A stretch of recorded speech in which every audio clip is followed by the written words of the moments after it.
A full glass will spill without a steady hand. It's simple. The fuller the glass, the easier it is to spill. The more you have to lose. An empty glass is easy. It's light. You can be careless and nothing happens. But fill that glass to the top, and one small wobble sends everything over the edge. Wealth and abundance require control. Everyone wants the full glass. They talk about opportunity, growth, peace. But nobody talks about the steadiness it takes to keep it full. Fullness doesn't protect you from loss. It exposes you to it. In my book, The Invisible Engine, I outline the strategies and techniques on how to protect wealth and preserve privacy. Order your copy now at blackwellmediaworks.com.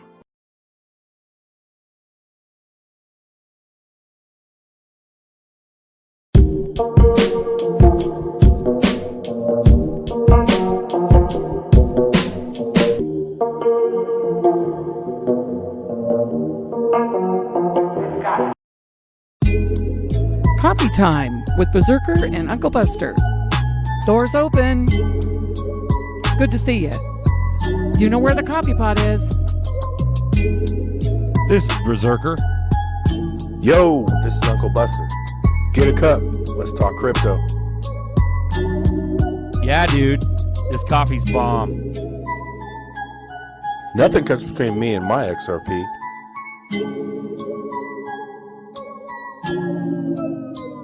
All in. Yo. What up? Everyone slept in, I think. Berserker. Wake your ass up. Nerdy X. Wake the fuck up. Whoops. We got wishing. Shout out to XRP Bags. Let's get into the chat. Yeah, it's sort of weird, man, the time change thing, because it feels way early. Shout out to Bradley, Ciencion. Oh, let me, Marvin Davis dropped a link in the chat the other day, and I've been watching these guys. They're pretty good. So let me drop their handle in the chat, and let's see if we can get them some subscriptions here.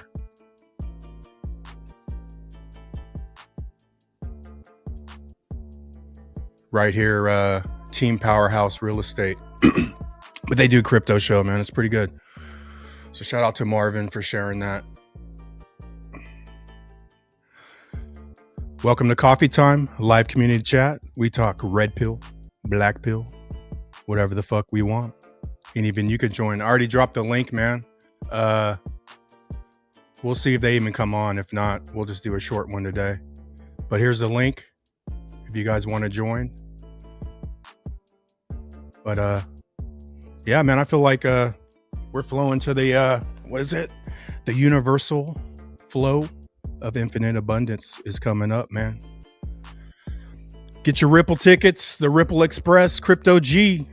There's really motherfucking blue trains out here. Let's run it. Cool Pepe. Had a talk with my girl about this. Why is daylight savings a thing? I know, man. I don't think Arizona does it. There's some states that don't do it, but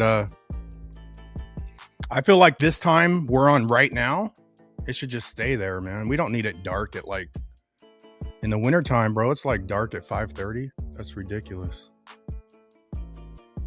X Lloyd, man. Click the link, dude. Hop up in here, bruh. Uncle Buster solo show is fine with me. Run it. Yeah. You know, I don't really fuck with any news though, man. Not even crypto news, bro. Like, you know, we're at what, $1.35, and we, you know, it's like 2030 sounds crazy, but what if we start running before Clarity Act? You know what I'm saying? That's like we're set up to hit different levels, man. So I think we're in a good spot, man. I mean, Trump pump, if we go back to what, October 24, I mean, we're like 50 cents, man. So Halifax Dan O. Zebekian Savage. It was always Zebek.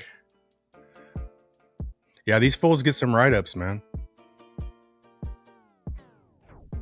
So let me share this page real quick. And let me see, they have 989. 993. Okay. Let's get these guys some subs. Let me check my phone real fast.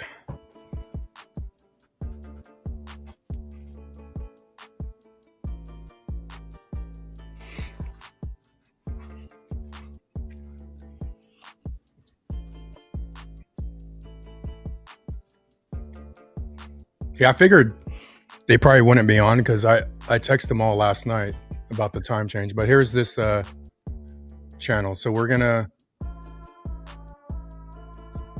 let's get these guys to at least 1,000, man. They only need 7 more. But shout out to Marvin Davis for sharing them. It's like a newer channel, but they're pretty good.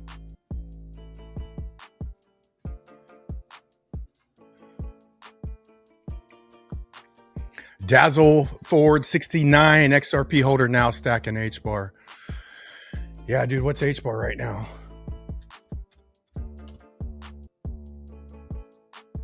H bar is 9 cents. Shit. Yeah, it's a good deal.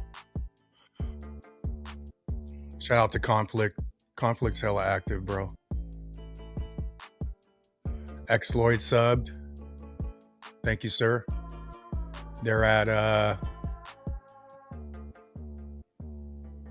996. 4 more to 1,000. But they do live show, man. It's pretty cool in there.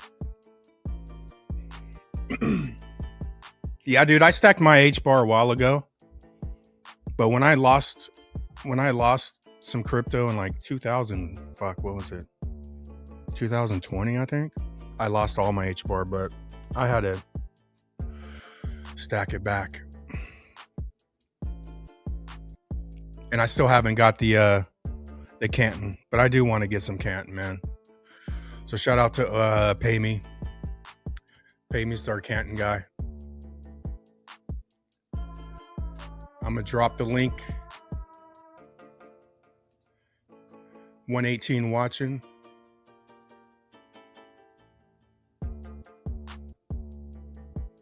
And I was focusing on, because the last 5 I called in order on the show was SHX, Velo, XCN, ZBEC, and XPR. We got Delayed Departure. What up, pimp? Morning. Got Daniel Steiner. What up, Daniel? Thanks for coming on, man. These guys are sleeping in like a bunch of pussies, man. What can you do? How y'all doing?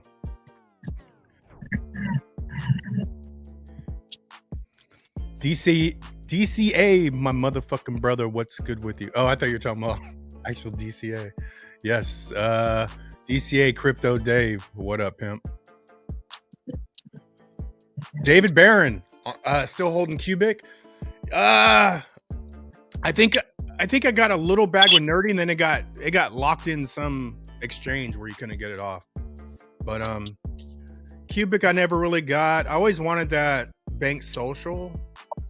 Never got that. I'm about to get Canton though, because you could get that on Uphold. But yeah, man,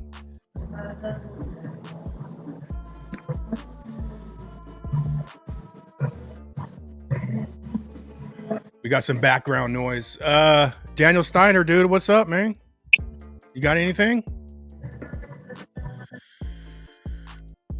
Nope.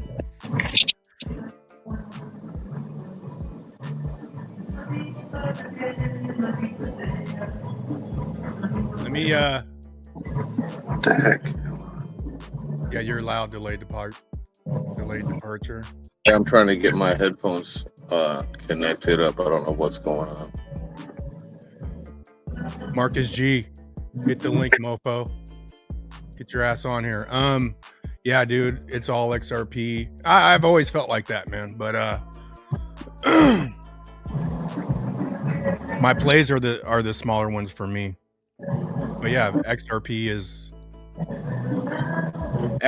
the biggest intuitive hit I've ever got, man. That's why it's different for me, man. I think it's either I'm more of the cause, like it's just XRP for me personally is like in a spiritual thing for me, you know. But does it mean Ripple's part of it? Just as far as me, intuitive hits that I've got, things I ignored. This one changed my life. My whole life is sort of around my intuitive feeling, you know. So what up, glitches? I just subscribed. Yeah, man. It's a fun little show. I think they do Thursdays. I'm not sure what days exactly they go. Thursdays and Mondays, maybe something like that. But let's see, $9.99.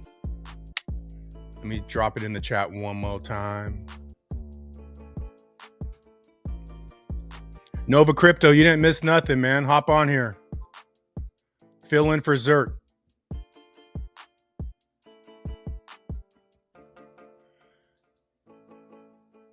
IBD Cartel, what up, pimp? Tim Shea subbed. Thanks, Tim. So how you feeling, Delayed?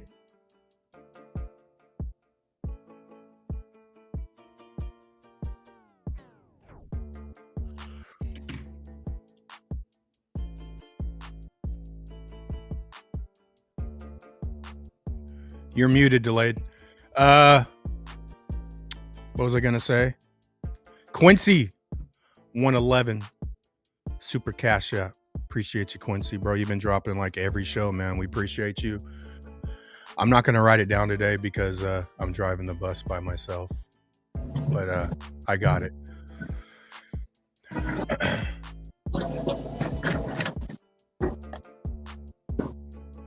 So let's go. Marcus G, get your ass on here. Let me drop the link if you can. And let me hit this other link one more time.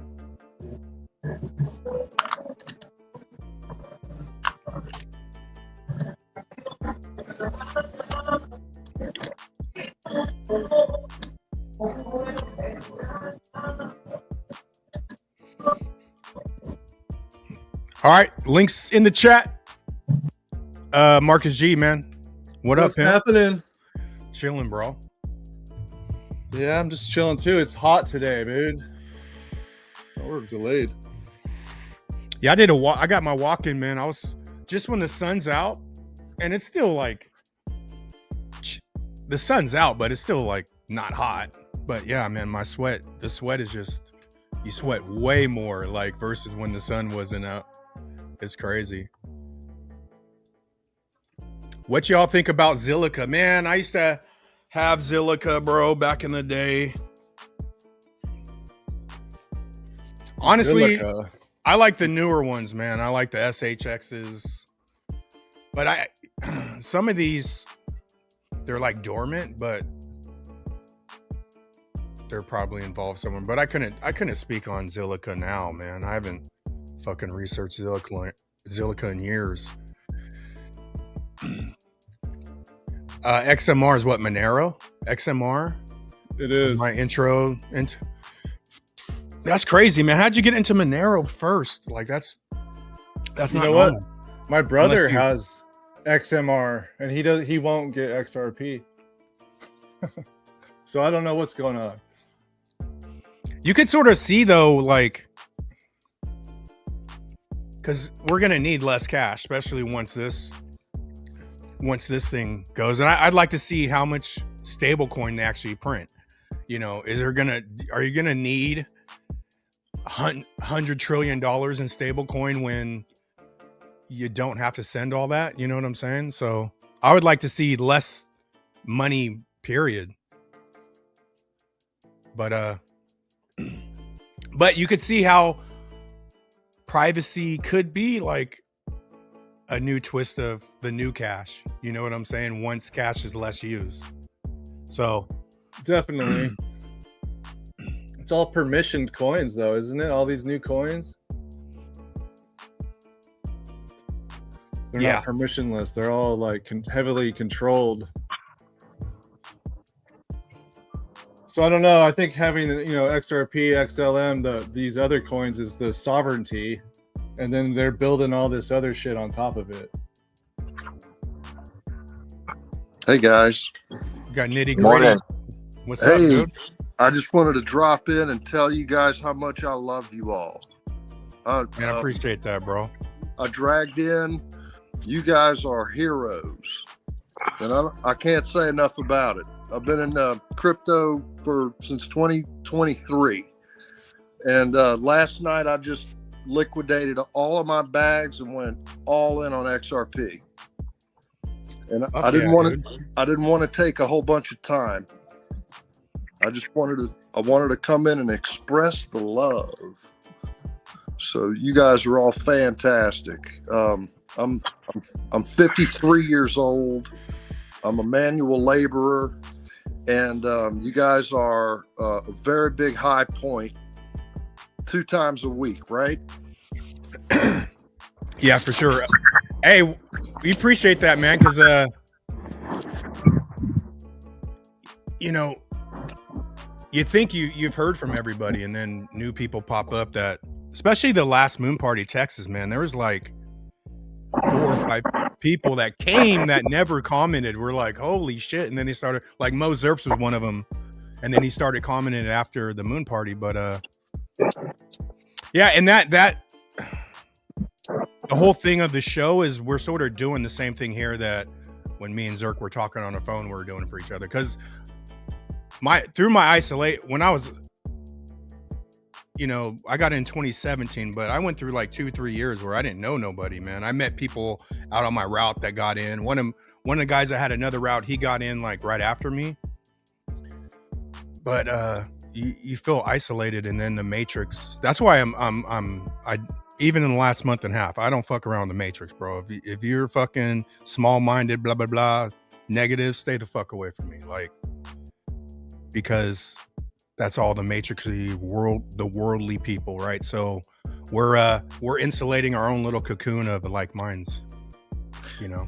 I wanted to mention also, it's kind of important on this show. I've been red pilled huge since 2005. I used to do things like interview retired colonels and seek out state senators to red pill them working it. The whole Ron Paul movement, the whole Tea Party thing.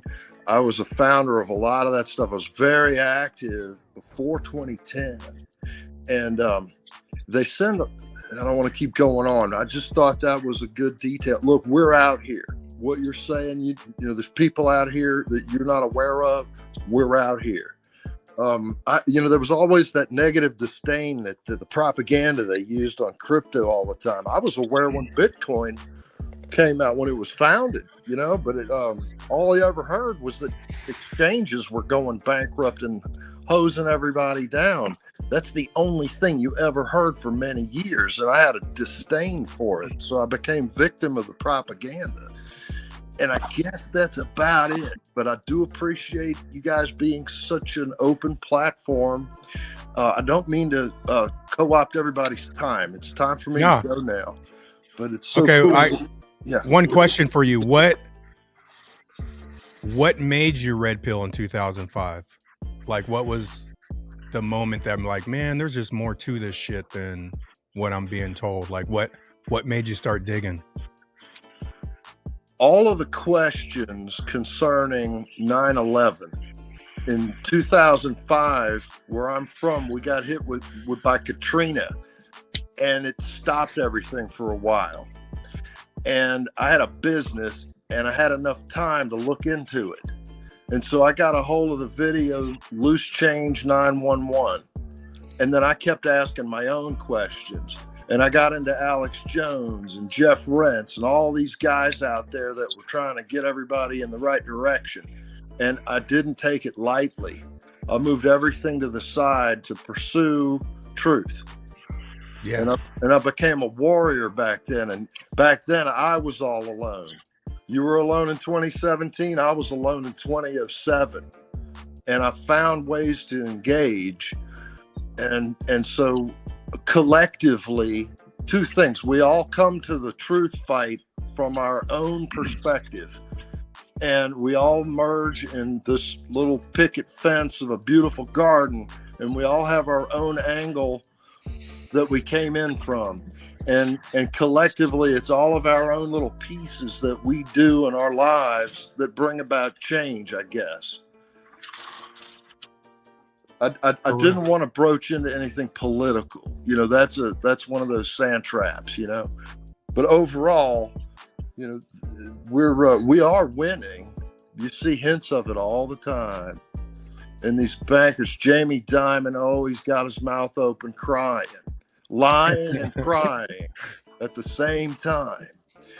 And yeah, so that's hilarious.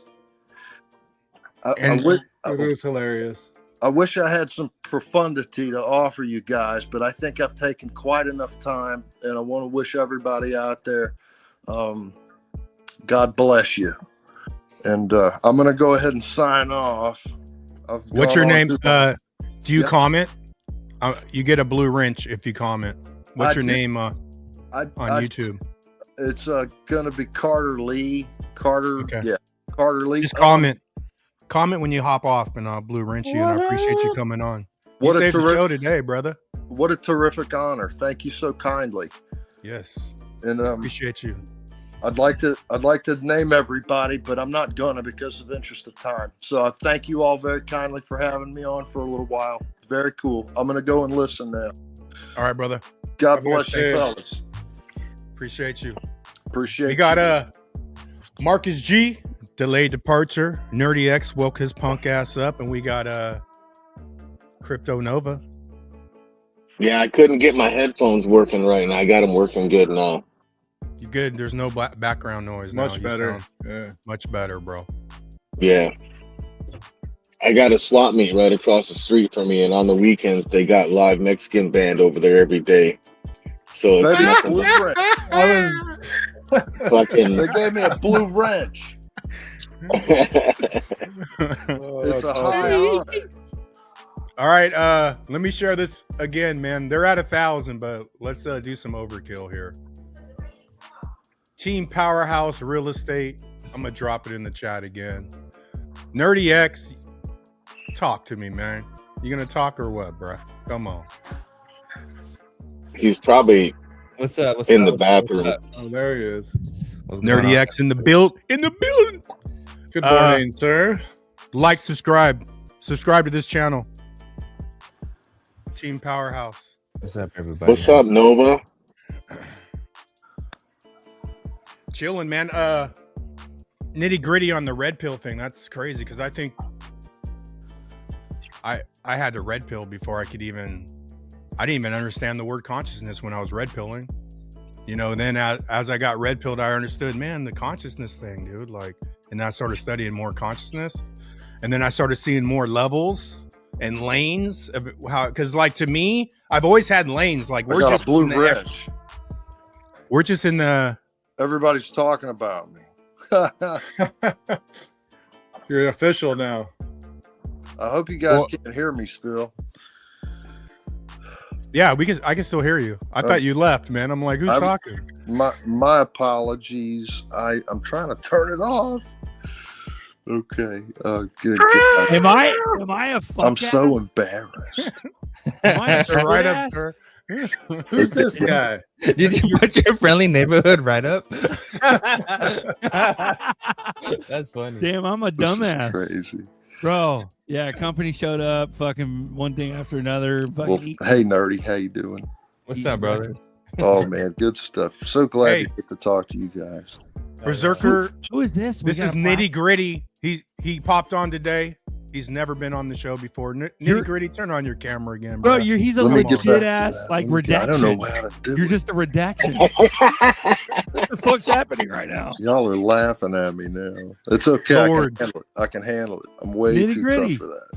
Let's see. What's up, Nitty So, Gritty? yeah, Zerker and Fuma and all you guys, man. Bro, what's his face needs a wrench Bishop. too. Somebody Okay, you know what I did? Somebody I popped went out. out, I Montezuma turned my needs a wrench. camera off, and I thought I was out. And this motherfucker's audio is all fucked up. You need to get off of YouTube, bro. You're all delayed.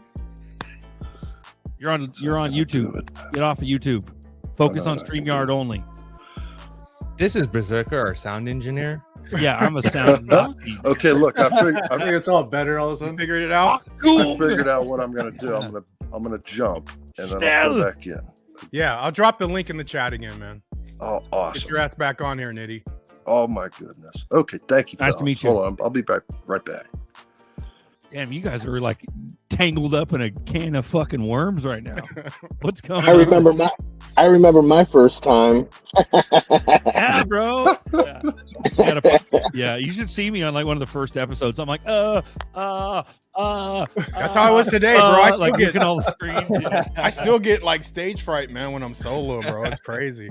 Until I get into something I'm passionate about, then it all goes away. But like the small talk, how Zerk small talks, like I can't do that. Yeah, it's Like, just hard. But it's was- something it's I fucking grew up hard, bro. with. It's something I grew up with, you know. But if But I like get you- into like a lane I'm passionate about, then it just starts flow. You're tapping into flow, right? You know. I was feeling that, Uncle Buster, and but I just couldn't get that damn friggin' headphones to work right. I was like, oh, I got to get out here and fucking keep them company for a few minutes, and all of a sudden Oh, I yeah. can't get my shit working. Okay, I got to run the spiel. Welcome to Coffee Time, a live community chat. We talk crypto, we talk red pill, we talk XRP, we talk whatever the fuck we want, and you can join too. Grab a cup. Let's go. How about that? Hell yeah. Run it. How about that? How about Dipito hit the motherfucking link since Uncle Buster's on here? She only comes on when I ain't on here. Backstage. Ain't there all kind of here. like Vegas Let's go. meetups No, they and got me shit back on. coming up? How's that? Any better? Hey, Way dude, better. There's a face redaction. Let's go, dude. Damn, there's a gnarly Harley just Yeah, what? casting it in the background. What's going on right now? I think it's Daniel Steiner. I That was muted you, Diesel. Daniel. That was Diesel. Let's go. Diesel power, baby. Yeah. Nitty gritty. There's two nitty gritties on screen, so we gotta get rid of the old one. Okay, let's kick the old one. Dang, how's he Oh, pulling there that she one? is. Well, Let's Sorry go. about that. hey, world be free. Hey, Hey, nitty gritty. If you can hear me, do not have YouTube running. Get rid of YouTube and only focus on StreamYard. That's the best way to do it. We got a diesel in the background. Let's go. Crank up that diesel. Crank up that fucking diesel. Crank up that diesel. Crank up that diesel. Let's go diesel.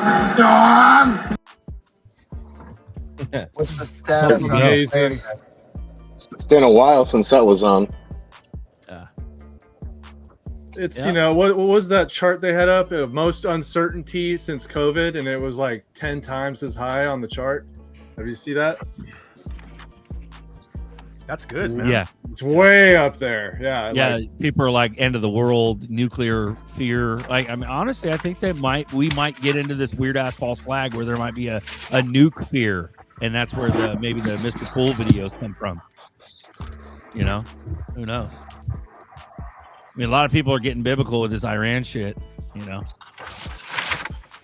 Rightfully so. yeah.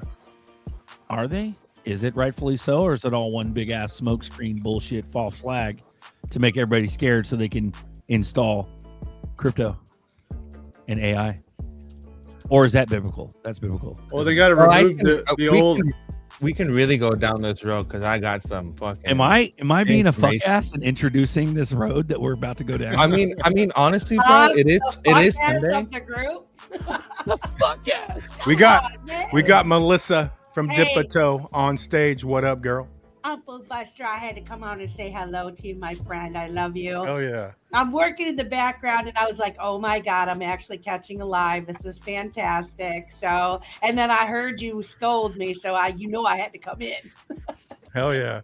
I think the last two times you came on, it's like I hop off, and then Exactly. when I'm listening, I'm like, oh man, she hopped on. Damn it. Oh, all right. Yep. Sorry. Didn't mean to derail your conversation topic of the day, Berserker.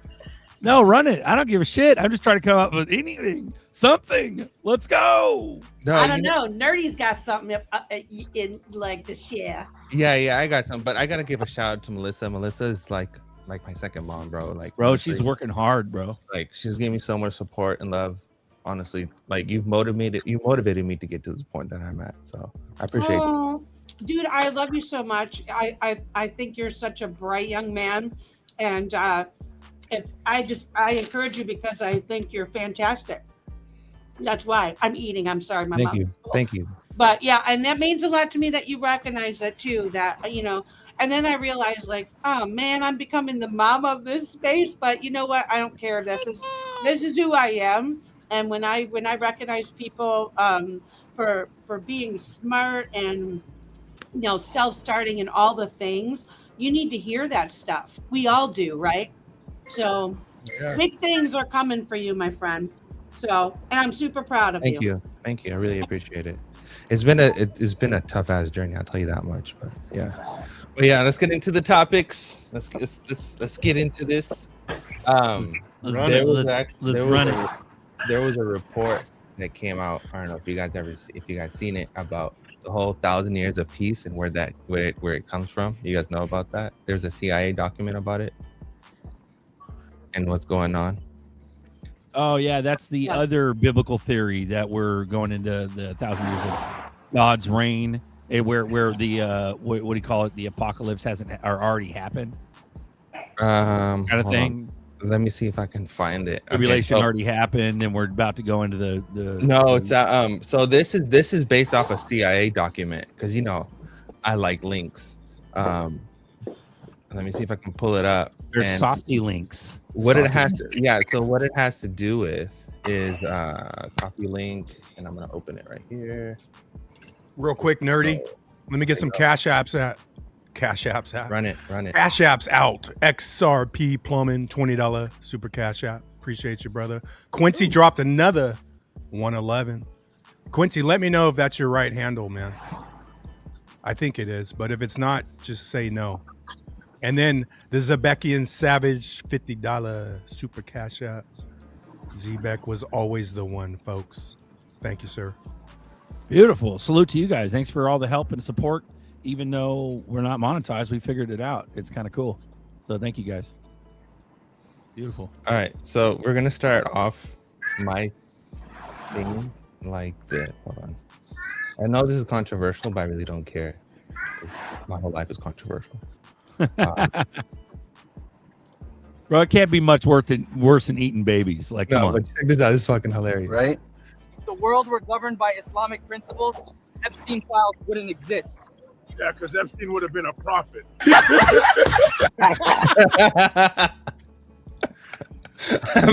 shit fucking hilarious. All right. We love controversy. The other thing was this. So this is from a CIA document. Okay. And this basically goes into this was released on the 2023 for approval for release. So it got released for approval, but it was created in 1952. Basically talks about the rabbis and how they want to implement this 1,000 years of peace because they believe that it's owed to them. And it has a lot to do with building the church because they don't have a church because the church was destroyed, or the temple, the synagogue, whatever the fuck they call it. And they're basically trying the hardest to build it. And it goes into like how, they thought that they were God's chosen people, but they're not God's chosen people. Christians are actually God's chosen people now because they denied, the Jewish people denied the gift that God gave them. So they basically lost that opportunity and Christians became the new people. So they're trying their hardest to build their church. So once they build a church, they can so-called become God's chosen people again. And that's why all this 1,000 years of peace is being said. That's like it's too late. Of it. It's too late for those tiny hats. They denied him. And they're not getting him back. Yeah, pretty much. And there ain't no kill all the Christians and stuff like that. Yeah. Oh yeah. I know about that 100%. It's for sure. So there's that part, and that is actual CIA document. So it's kind of like you can't like deny that it's not real, right? And then the other thing is that a whole bunch of 35-year-olds and plus are randomly suddenly passing away. We all know why, because it's exactly 6 years after the pandemic happened. So now everything's taken into effect, which is kind of sad, but that's where we're at. I mean, didn't Q say for the next 6 years in one of the messages? So essentially, this is the year that shit's supposed to go down, according to Q. Yeah, so yeah, I expect a lot of this, and this has a lot to do with the whole financial shit. Oh, there's another thing I noticed is that I watched 3 new movies on Netflix, and every single one of them had to do with an alien invasion. I don't know if they're pre-programming people, they're prepping people, or what they got planned, but it's not a coincidence that they're, it is Obama's company, so it's not a coincidence that they keep releasing that shit. And then we had the cyber security bill that was released, which is really suspicious, the timing of it release, which has a lot to do with the NTT video that I keep playing. So I don't know, there's just a lot of connections that are going down. It feels like something's cooking. We're in a good spot, bro. Yeah, I believe so. For real.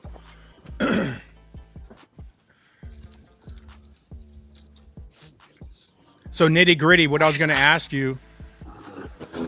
Oh, well, there he is.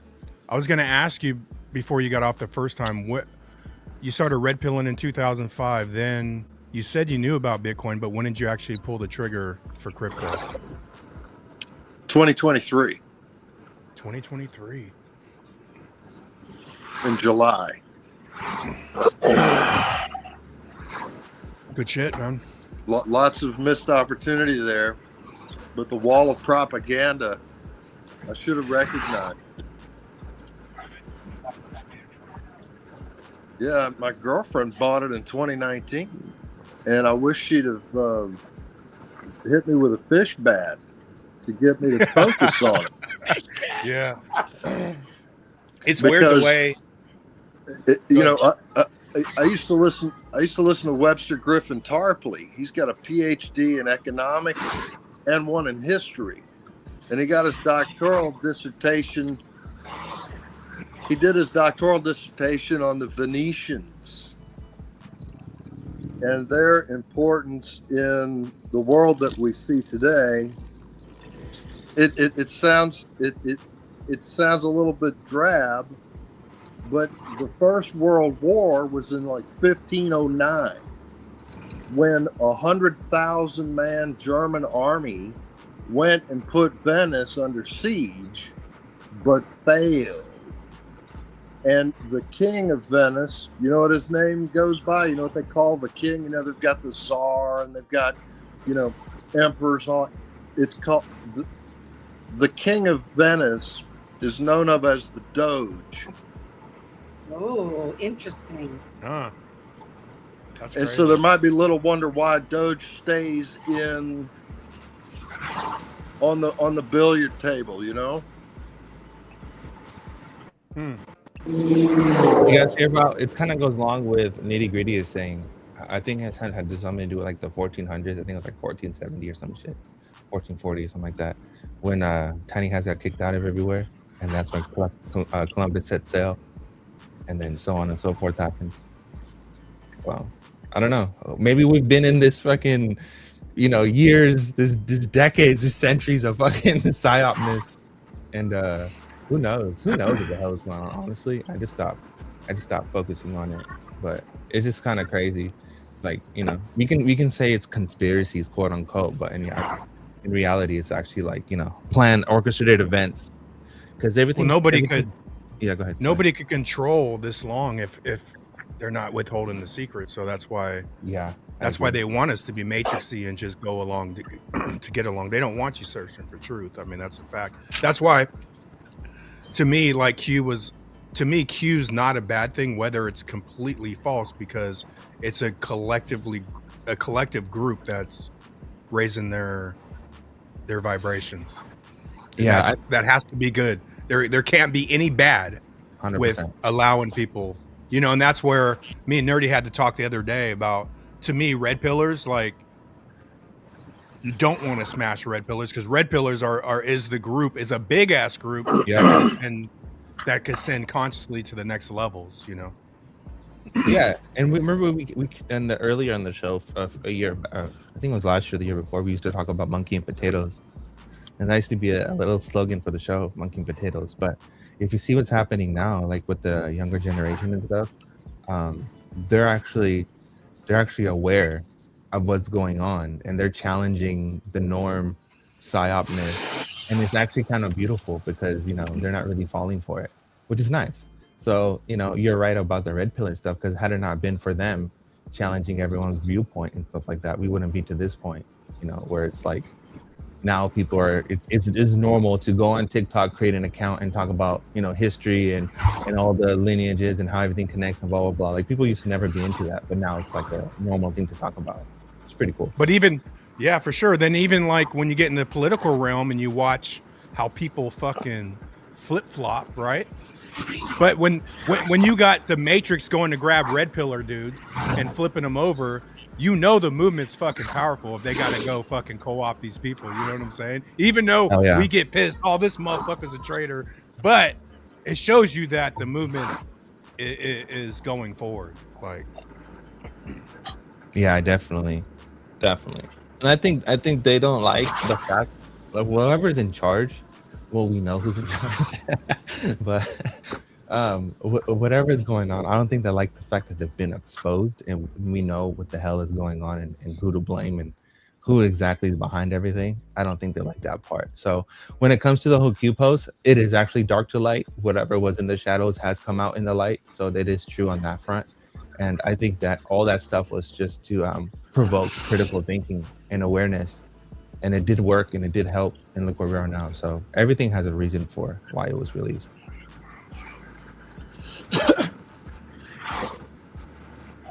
Today's kids too, these younger generations, they're a lot more conservative than people give them credit for or even think they are. And they've got the world information at their hands, unlike, Gen Xers growing up. But I've seen a lot of stuff. I look at everything from a 30,000 foot view, including all the Q posts and stuff. I didn't really understand everything about them, but the overall thought process on where they were going with it, you just got to look at it from as a big basic thing. But I've seen a lot of stuff where these younger generation kids, they're smart as shit, and they're a lot more conservative than people think, and they're recognizing all this extreme left-wing bullshit, and they don't agree with it. And then they see the economy and they can't afford shit. They go to college, they can't get a fucking job after college. And they're like, well, what the fuck? How do we change it? And they're like, we change it by being conservative. We don't change it by going fucking even farther to the fucking crazy side of the left. And they're these younger generations, they're going to be the ones that change shit, because they're going to be the ones coming out in mass and voting. Yeah, no, I have to agree with you on that, because the younger generation, like, I would say when we talk about younger generation, I would say Gen Z. Like, we thought that Gen Z, but Gen Alpha is kind of retarded. But the Gen Z people, they are really like, they're really understanding. And what's crazy is that the liberal people from like the liberal younger generation actually align their views with, which would be considered, moderate Democrat at this point, which is like what the Republicans stand for, because all the things that Republican push are basically moderate Democrat stuff at this point. And they're realizing that the left has gone too far left, and they're more towards the promotion of jihad rather than the protection of their rights. And however the left may be, whether you're the LGBT, whatever that is, or any of that stuff, it requires freedom in order to embrace that stuff. You can't have this whole jihadi shit and then be like, I'm going to be this, identify as XYZ. Like, you can't do that within that whole ecosystem. So I think so I think that the liberal left younger generation are realizing that, hey, I can't be who I want to be by supporting these people, and they are now realizing that, hey, maybe Trump is right. And that's funny, because a lot of people are finally realizing that Trump is right, which is it's really nice to see that people are waking up from their little foggy haze of psychosis. Well, let me add to that. Everyone, all these liberals are always switching flags. Every couple months something new happens and they're switching flags, you know what I mean, and protesting whatever's next. if you go back in time and look at history back in the 70s, and you look at Iran and Pakistan and Iraq and all these Middle Eastern countries, they were not Islamic run countries. If you look at the way they dress and you see the pictures of their society, you'd swear that's America in the 70s. All the women were out dressed in normal clothing and they all looked normal. And it wasn't until these extreme Islamic Sharia law came in and took over, that's when they started having to cover up. That's when they started getting oppressed and wearing the burqas and all this other crap. You know what I mean? We're liberating. We're over there in Iran liberating the people. We don't want to hurt the Iranian people, but we need to get rid of those jihadi sons of bitches. You know what I mean? Right. Exactly. They've been held hostage for fucking 50 years damn near now. Right.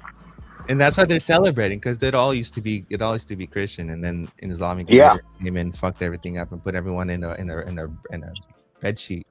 There's exactly. There's a video that hold on, let me see if I can pull it up. Is really the only reason.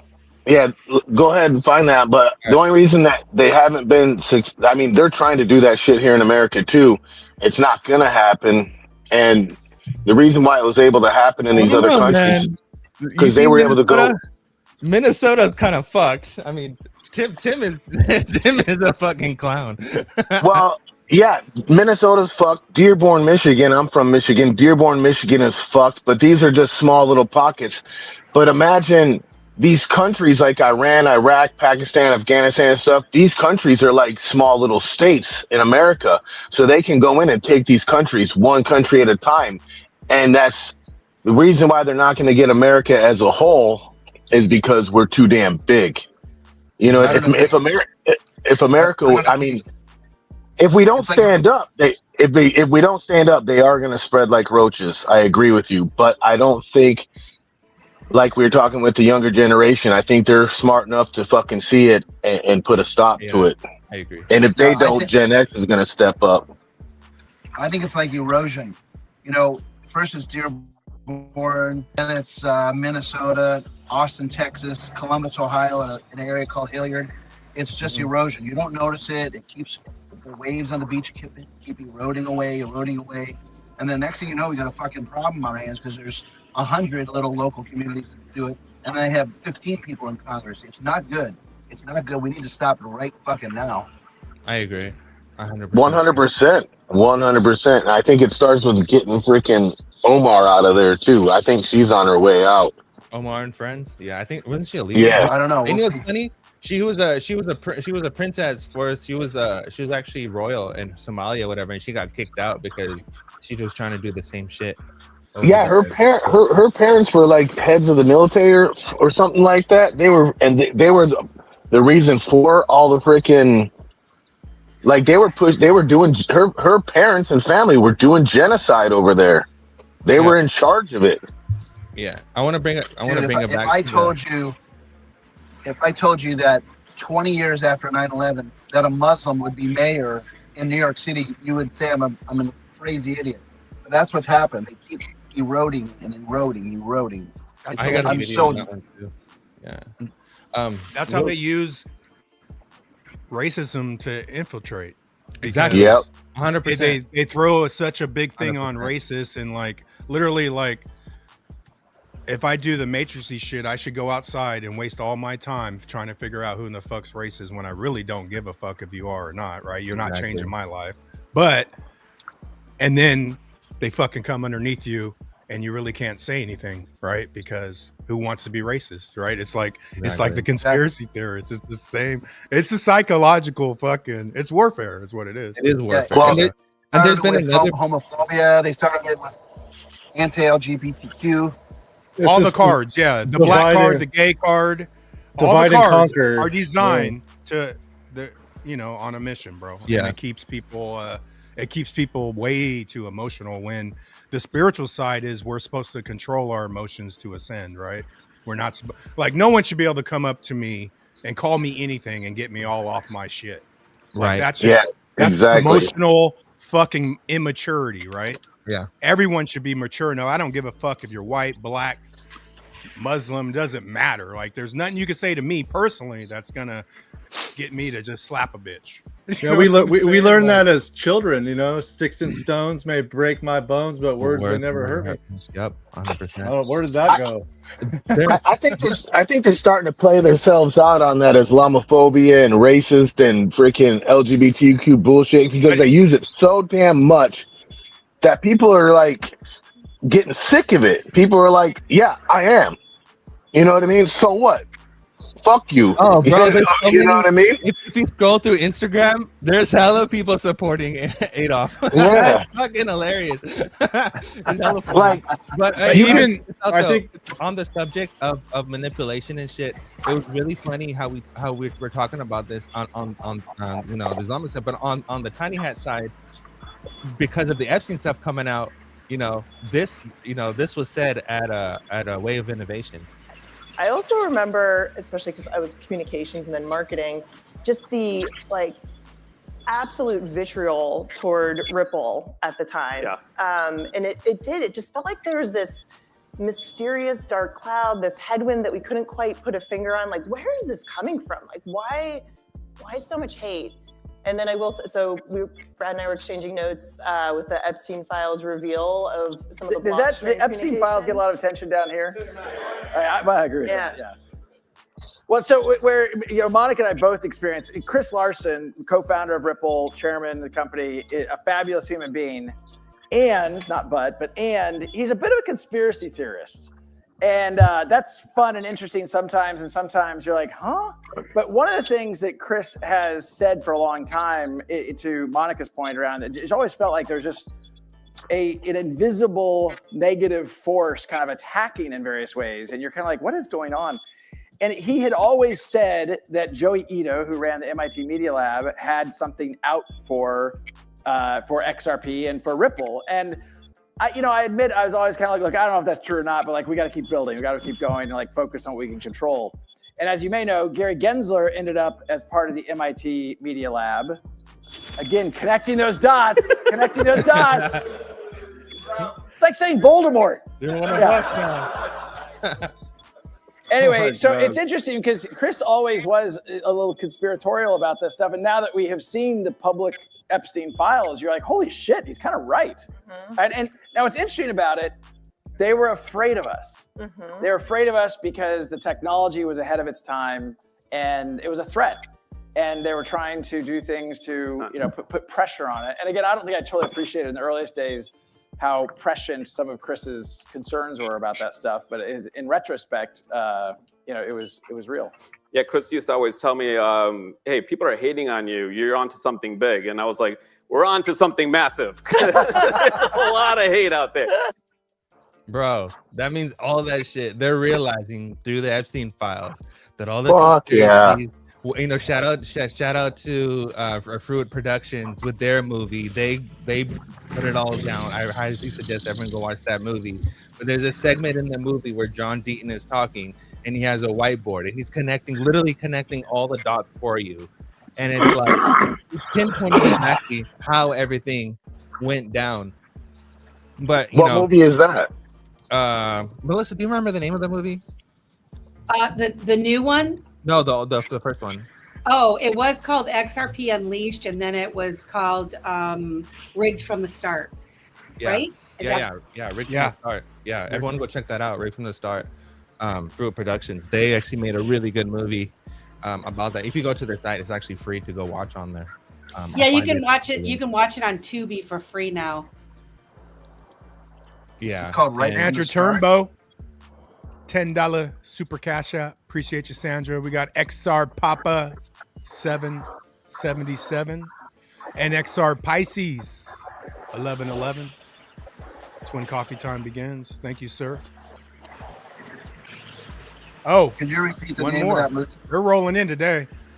Mr. Conflict. Rigged from the Start. $20. Damn. Super cash out. Appreciate your Conflict. Ooh-wee. Let's go. So what are we doing? We're just chilling. We're just chilling. So what's the latest on the Clarity Act? Is that in the water or?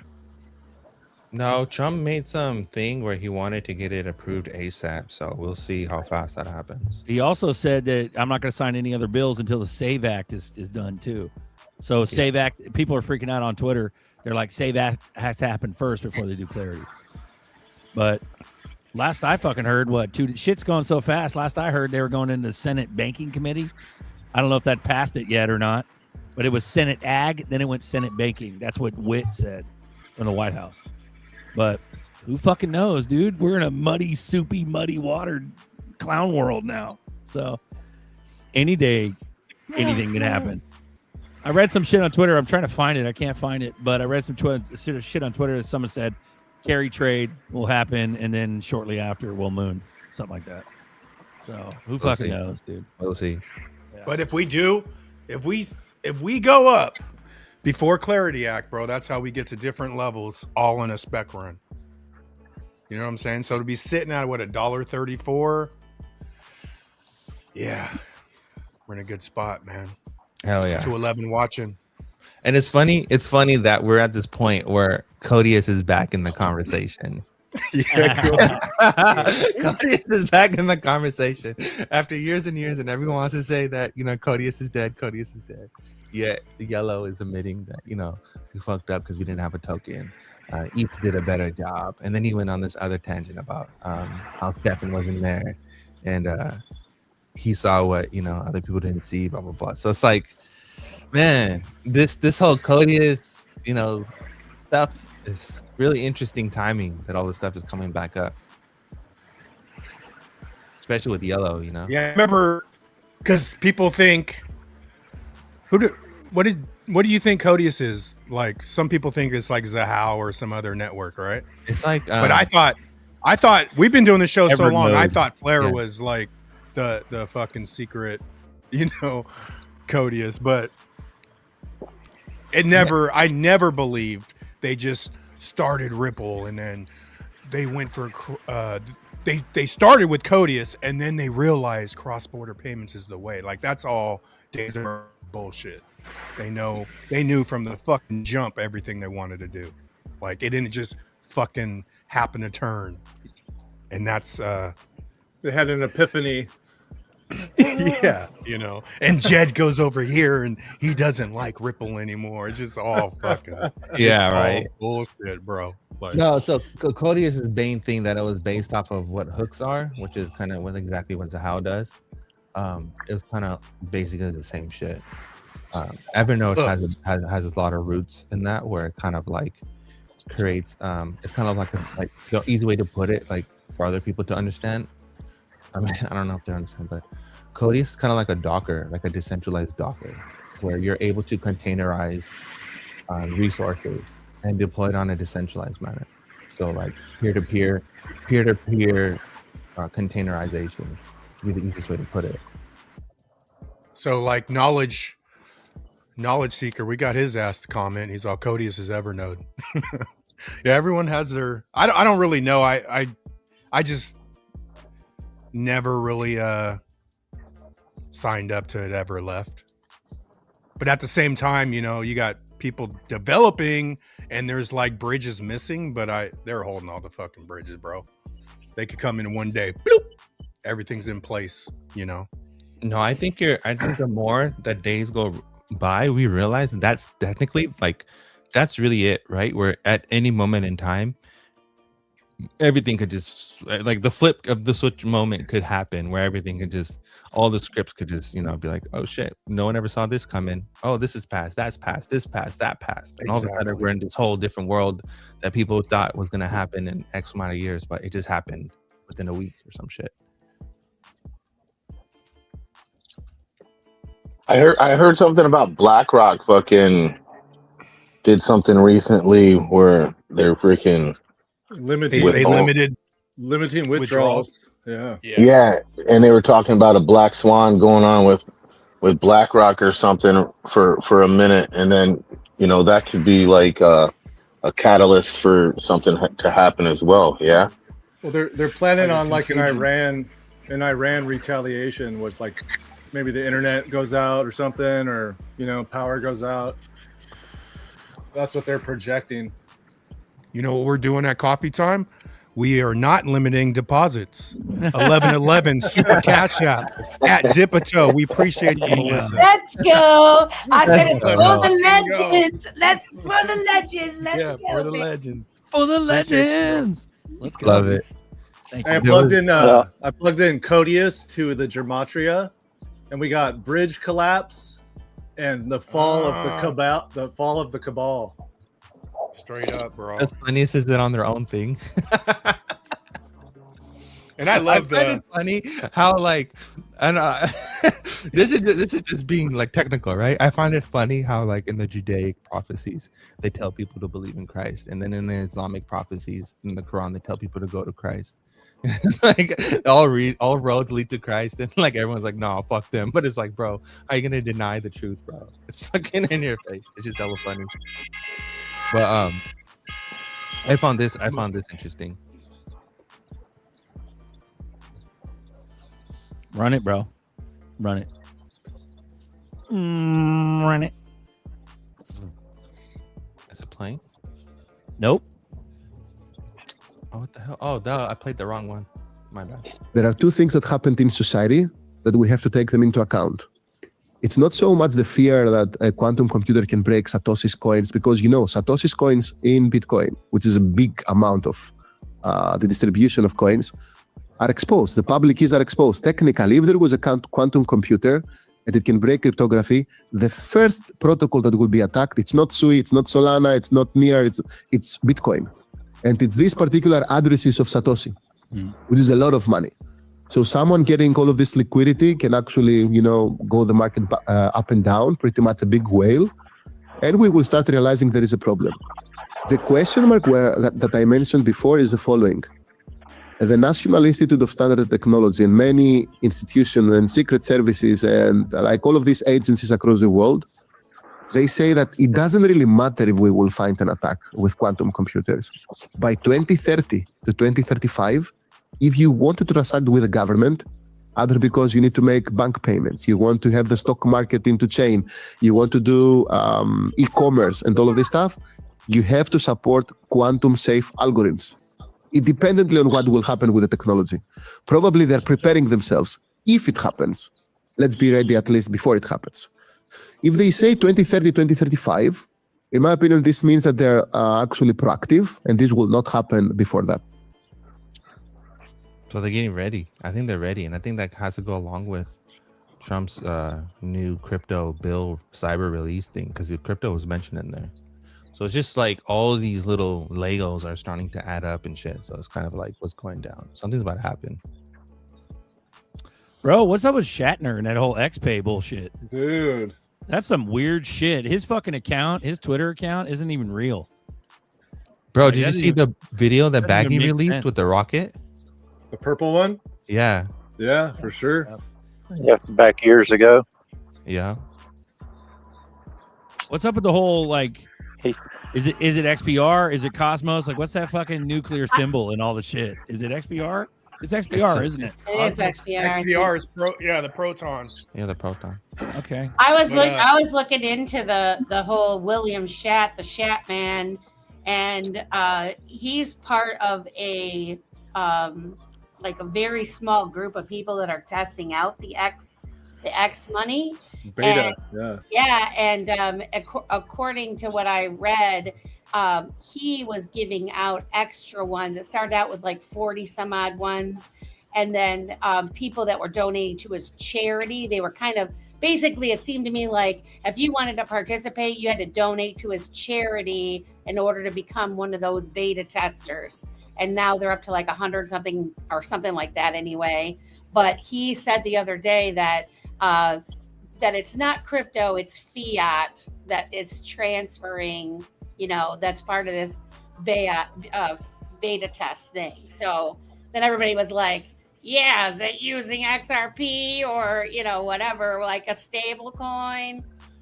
So it's interesting for sure.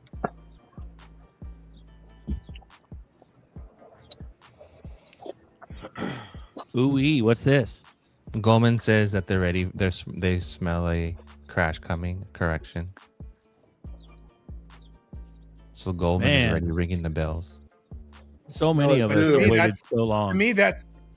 To me, we're going up because they never like they want. To me, they want the masses to fear a crash to sell their shit, and it's gonna like that's. I don't know. I just sort of think the opposite. If they're telling you it's gonna crash, I agree. and they're limiting withdrawals. They don't want you to fucking withdraw your money. No, that's the man. That's invest. weird to me. That's the actual investors in BlackRock that it can't get their money back. There was like 7.9% wanted it back, and they only hand out 5% per quarter.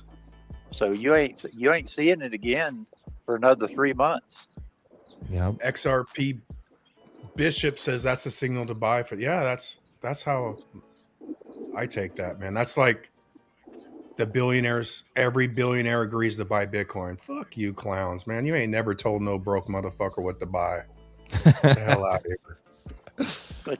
But you also have everybody's selling. Like Peter Thiel just sold every bit of his stock, even his own. They're all getting out. They know something's coming.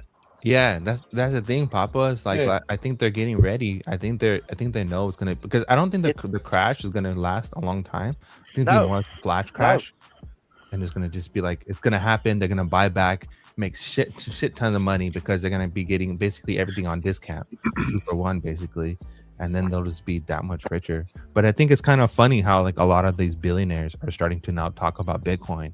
So it's kind of like, will this be our Lehman Brothers moment? Just like, you know. I think so, bro. Hold on, let me play this. I think the reality is that Bitcoin, for the most part, at this point, is there's a structural failing in Bitcoin that I think people will need to come and wrap their heads around. The structural failing is that it is not. So if you think about like what is the value maximizing function right now for a crypto asset to be broadly adopted, it needs to have the features that allow a central bank to adopt it. And there are 2 things that it lacks.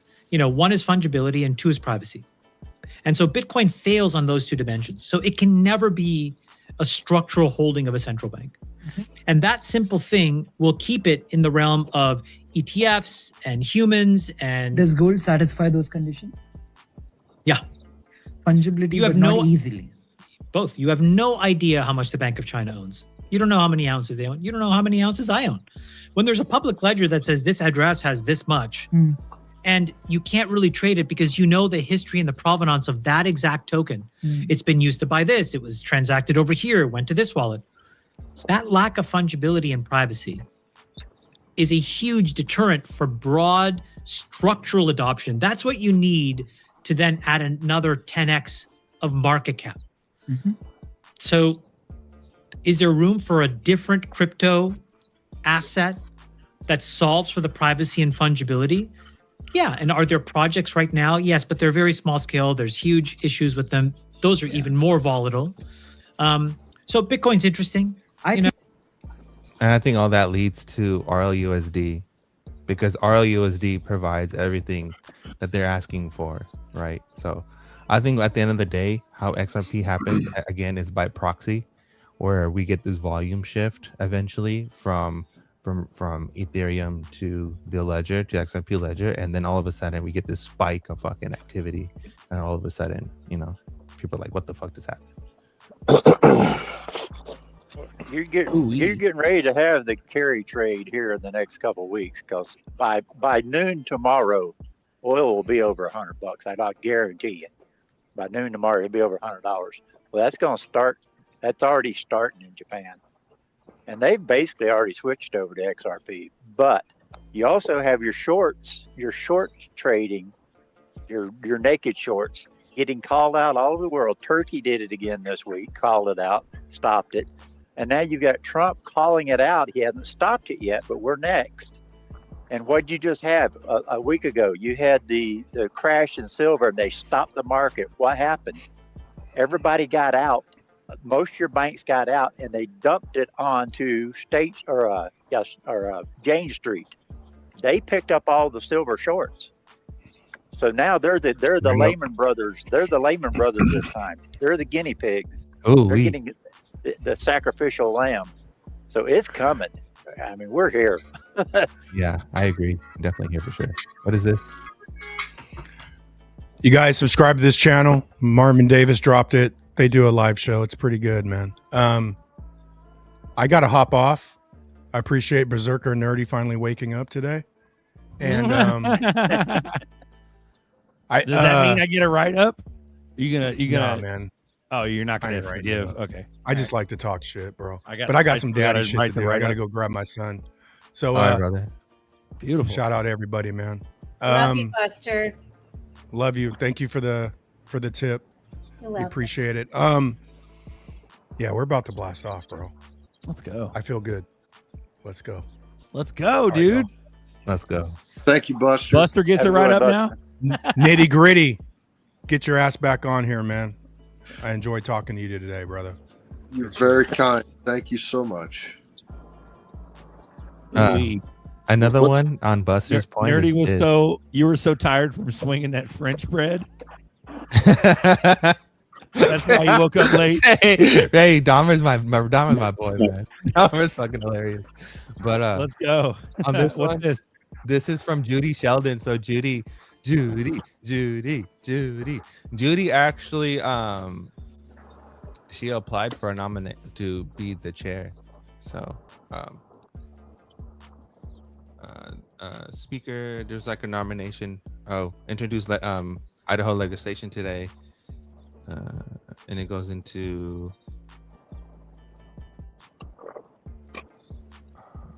calls upon so it says the legislature calls upon Idaho senators and representatives in Congress to correspond advocate for legislation enabling Treasury trust bonds and work towards a bipartisan passage before the end of the 119th Congress.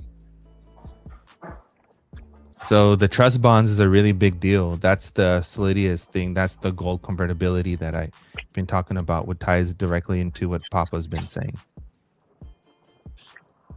So the timing of that release is just fucking... The timing of all this release is suspicious as fuck. No, fucking Papa's turned into the fucking MVP. He's one of the smart ones now. For real. He's kicking out. Definitely. We're in deep shit then, buddies. Yeah. Ooh. All right, what else is going We're on? in deep shit. Another one was this one. This is from Sipe. Hold on. Let me change my sound thing so I can hear you. Another one is from Cyprus. Sipe talked about how things are shifting, and he released this schedule, basically United States stablecoin through the Genius Act, and then Hong Kong has one legislation for stablecoins, UK, and then another one for United States, and then EU. So they're getting ready, man. They're really getting ready with the stablecoin stuff, and there's a lot of like banks are basically don't like the fact that people you can skip their system. I think Circle just did some kind of transaction where they used their token and then bypassed Swift altogether. So I think they want to get all the stablecoin regulation in as quick as possible. What do you got to say, Nova? You've been quiet this morning. You always got something valuable to talk about.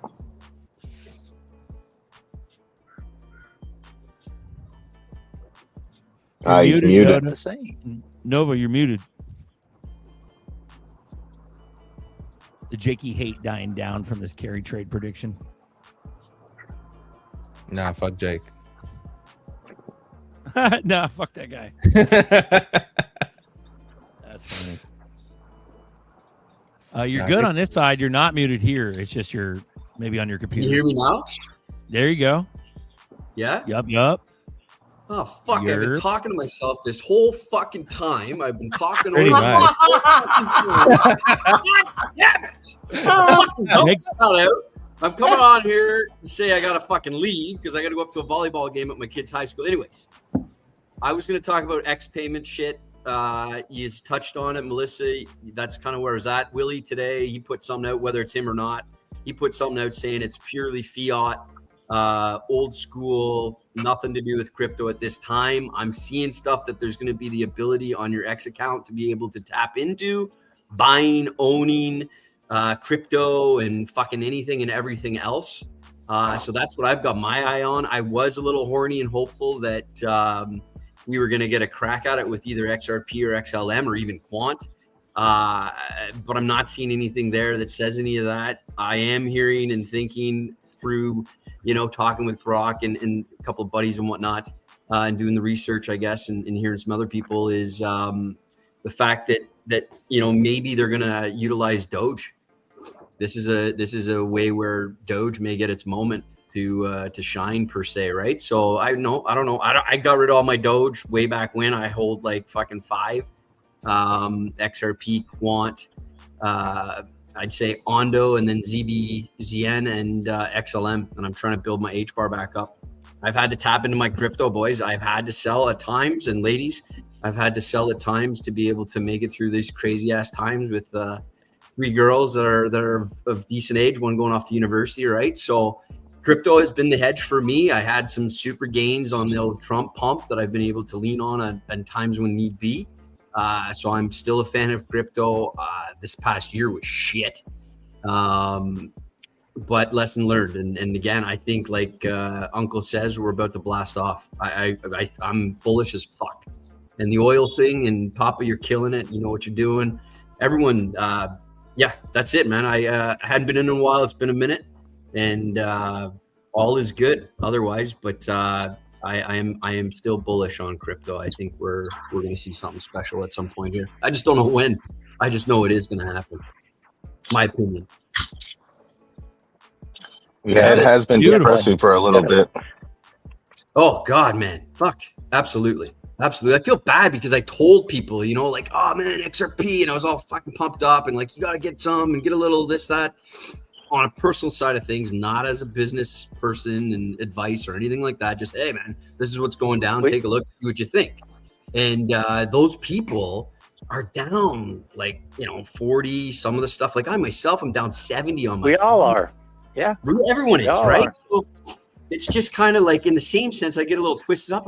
I get then horny and excited about the opportunity to buy. So then in the same sense, not only am I selling, but then I'm grabbing on these dips because it's like, if I can, I will, and I do, and it's insane. So then I make a little bit off of those dips, and I'm able to leverage that in what I need if I need it to top up whatever may be, right? So I don't know. It's kind of like, and again, this is my opinion, but it's kind of like, would you say, like sell on Friday, buy on Sunday kind of program that I'm kind of noticing here? Like with what I'm paying attention, it seems to be always a decent opportunity to buy on a dip on a Sunday, and then you better sell it by Friday is kind of how I've seen it play out over the last little while for myself personally.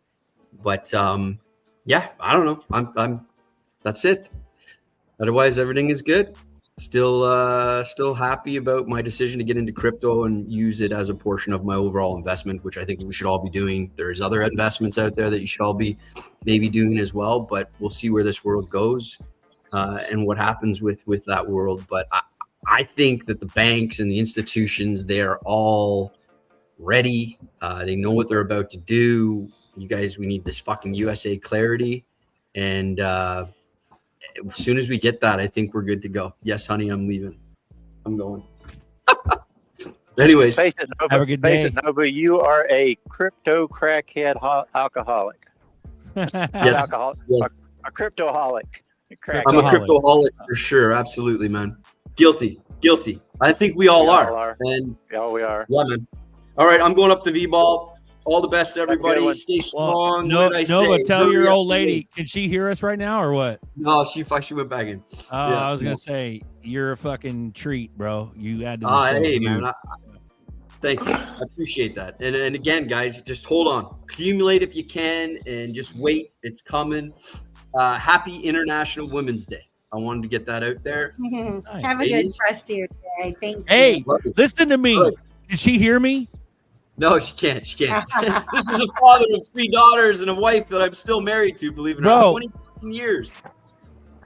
How do you do that? He's a good man. He's a good man. Thanks for lending him to us. Tell her that. I'll let her know. Cheers, guys. All right, brother. See you, Melissa. Later. Bye. Bye. Have a good day. Yeah. Yeah, that was Melissa talking when you thought it was his wife. Is Melissa? Yeah. Like, listen. You're like, wait, she can hear me. Yeah. So funny. Sorry. Yeah. Hey, You've been to turning add up. to that- What's Hey, that? Go to ahead. add Go to ahead. that William Shatner thing, I seen a thing the other day. He was on Hawaii 5-0 back in the day, and he was hunting a guy, and he was going to his house, and so they were listening to him call, and the number he called was 589-0589. Oh wow, that's funny. And then he's back in the day on a radio show, and he's talking to this, and there's a fairy that's a character on this. The fairy's name is Fairy 589. You can't make this shit up. What the hell is this? It's William Shatner. What the hell is this William Shatner crap? I mean, what's he got to do with anything? This is the first I've heard of that. There's How's he connected? Riddler connections. Yeah, it's all Oh, based on the Riddler stuff. I have a I question. I have a question for you guys. So here's my speculation. Like, they didn't expect us, okay? They didn't expect us to have eyes to see and start really giving attention to the little games that they play. And I think that, yes, this has been planned for a very long time. Certain folks have been given roles, or whether they know or they don't know, it doesn't matter. It's irrelevant.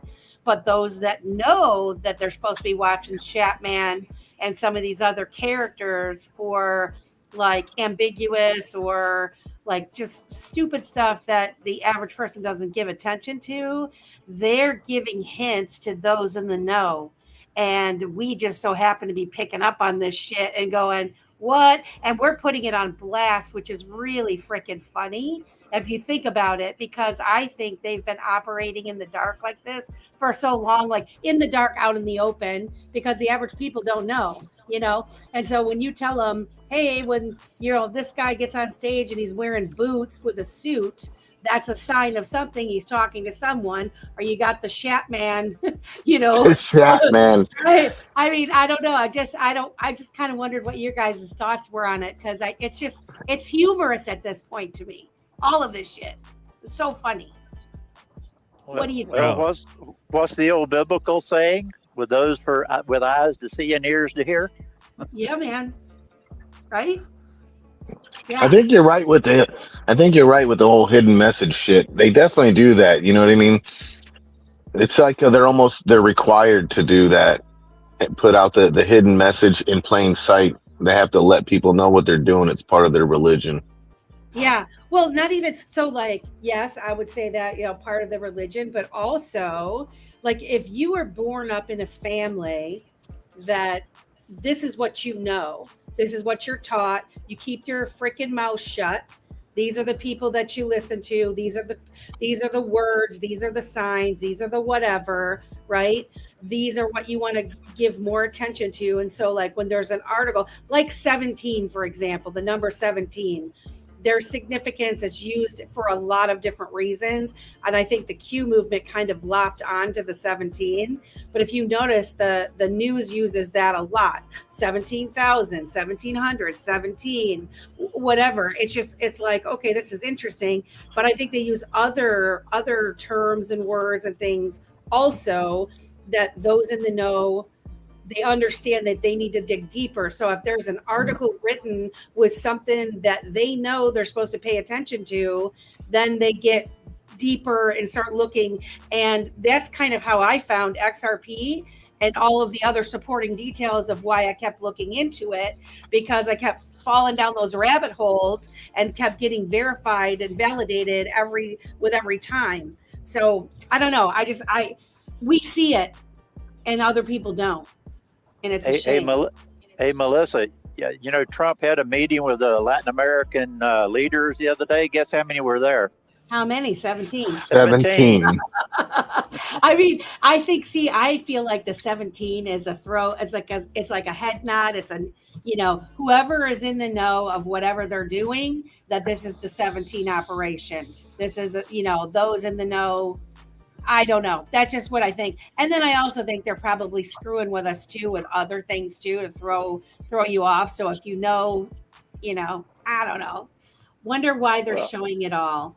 Future proofs past. Yeah, baby. I think And that in the old days, they threw it in our face and put it out there because the evil ones were required to. That was part of their game. They had to put it out there for you to see. If you figured it out, okay. If you didn't. But I think the good guys have now taken that same thing and put it out there with the cryptology, with the bear and everything else, putting it out there for us to figure out as a way of slapping them in the face. It's so true. And then, like, you guys were playing the little clip from that was absolute fire with Monica and Brad and Ashish Burla when he was interviewing them, and just even Brad to like talk about Chris Larson and his conspiracy theories, and he like. I feel like Brad Garlinghouse and some of those guys are similar to how Trump gives the nods to all of the things that we find by posting videos and like pushing it along. Like Brad does the same exact thing with the riddling, and so does David Schwartz with the riddling when it comes to XRP. And I don't know, I just have to smile and laugh whenever I see these things, because I just think it's all really entertaining. And either they're severely fucking with us or we're definitely in the right place, right? Like that's it's one of the other guys, and I think it is the latter. Hey, Nitty Gritty, you had that book. You were holding up earlier. What's that all about?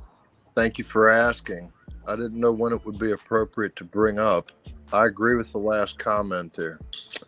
It's the book. The book is entitled The Warburgs, written by a guy, I believe his name is Ron Chernow. No, that's not. Yeah, something like that. No, it's a Cheney guy. Anyway, what's the point? Here's the point.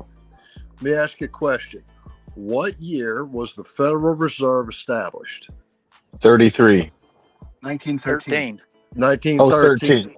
1913. That's what I meant. That. Everybody. Yeah. What year did World War I break out? 1913. 14. 1914. Yeah, a year later.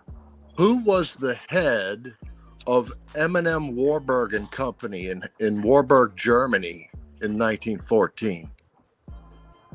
Max Warburg. Who was the first chairman of the Federal Reserve? Paul Warburg. Those two guys had the same mother and father, and they were both the heads of the largest banking institutions in the two constituent countries that were at war with one another. Heads up. Is that a coincidence? No. Don't believe in coincidence. Not at all. There's a little sauce. Ooh wee. It's that. I want some biscuits supposedly- with that gravy. Almost nobody knows that. And Yeah, give us a little more meat on that. All right then. Who remembers George W. Bush? Who remembers George Herbert Walker Bush's father? Who remembers George Herbert Walker Bush's father's name? Prescott Sheldon Bush. Prescott Sheldon Bush was a roommate with Avril Bunny Harriman at Yale. Who remembers the Butch Cassidy and the Sundance Kid movie, where they were knocking over trains and Old Man Harriman, the railroad robber baron, sent the Pinkertons after them? Same family. Who ran the machine shops for the Harriman Corporation back in the 1800s? Prescott Sheldon Bush's father, Samuel Bush. They created the CIA. It was an outgrowth of the Army OSS. Your problems with radical Muslims is a problem with intelligence agencies. And it's global. It is a worldwide problem because intelligence agencies, as in with 1953 Operation Ajax when they deposed Mohammad Mossadegh there in Iran because he nationalized the Caspian Sea oil company's property that they had developed in Iran. They only wanted to give Iran 5% of the money for the oil, and Mossadegh said that's not enough, we want 15%. And they refused him, so he nationalized it. He was a democratically elected president of Iran. Iran hadn't attacked anybody in 500 years. So the point is they deposed him, which was a joint operation between British intelligence and the newly formed CIA. And they installed the Shah, who ran the place for 28 years until he sought cancer treatment in the States in 1979 when the Khomeini took over. And that's just a clown show. These guys that act like they're all very, listen, the radical Muslim movement, that is a product of intelligence agencies who need boogeymen. Now, I'll take it further. We needed to have a way to justify the defense spending in the absence of the Soviet Union after the fall of the Berlin Wall in 1990. So they came up with this idea that we were going to have Tim Osman, the CIA code name for Osama bin Laden, take out buildings in New York and other places. And then after George W. lost his position, it went to a guy named Iraq Hussein Osama. Is you crazy? Is you expects me's to believe that? I don't think so. It's a big psyop. They're telling it to us. They're making fun of us. Yes. Who thinks that we elected Barack Hussein Obama in the shadows of the fallen buildings from 2001? I don't think anybody believes it. And guess what? You didn't. And people say, oh, well, it's great the kids are getting used to doing these elections or voting. Voting is a ceremony. Voting is a ceremony. And it's made to roughly resemble an election, but it is not. However, it's still important to vote. And I think things are being changed.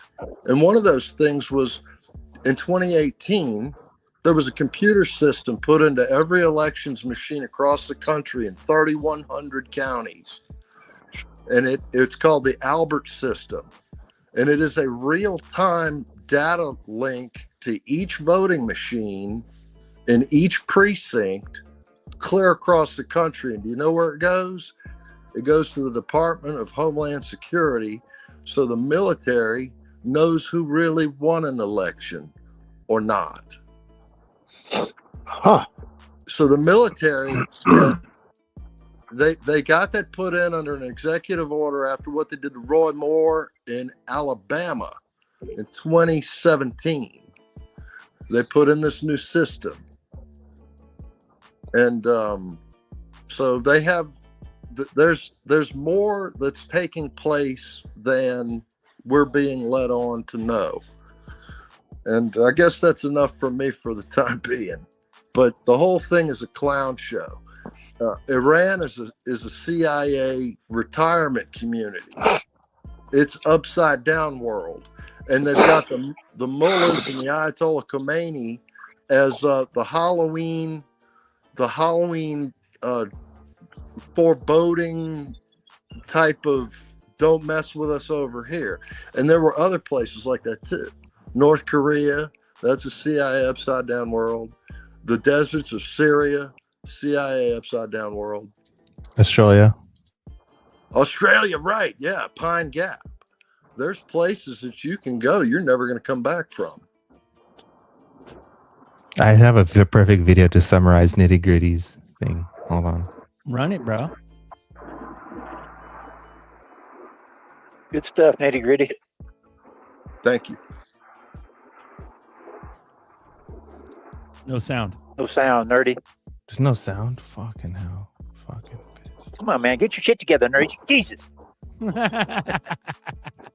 What is this? Your first time? I just want to go over a few things real quick. First one is this one. This is from Brad.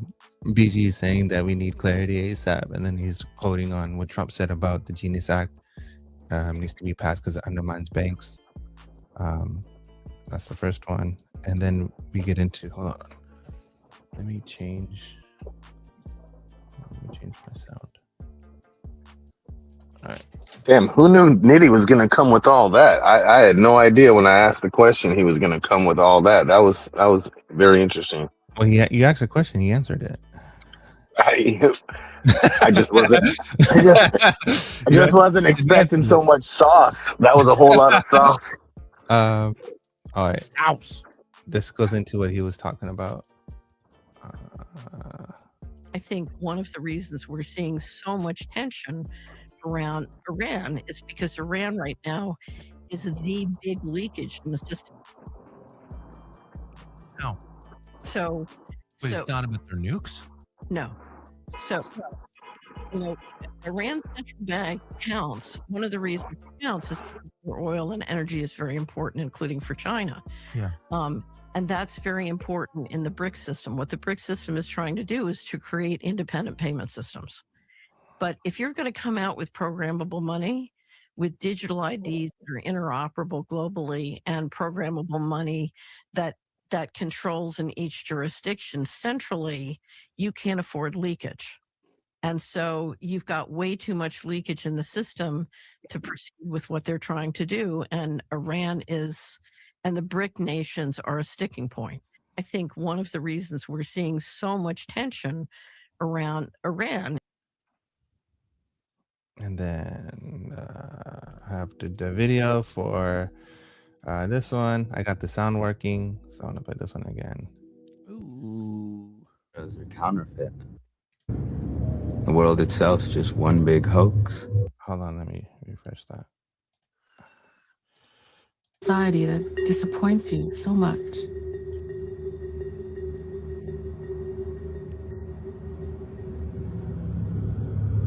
Oh, I don't know. Is it that we collectively thought Steve Jobs was a great man, even when we knew he made billions off the backs of children? Or maybe it's that it feels like all our heroes are counterfeit. The world itself's just one big hoax. Spamming each other with our running commentary of bullshit masquerading as insight. Our social media faking as intimacy. Or is it that we voted for this?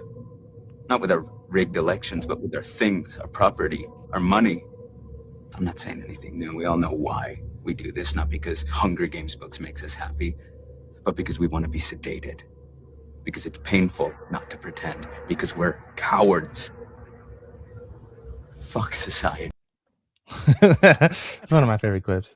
That was for Iran. Okay, then we go into this, which is basically talking about, so it's document reaches CIA. This is one I showed earlier.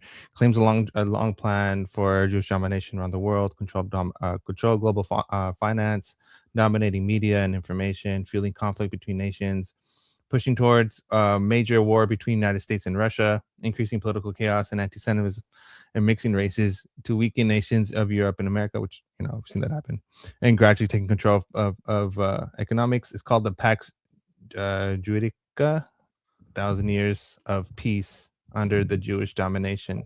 So it's an actual CIA document. So the 1,000 years of peace, that's where it comes from. It comes from this document.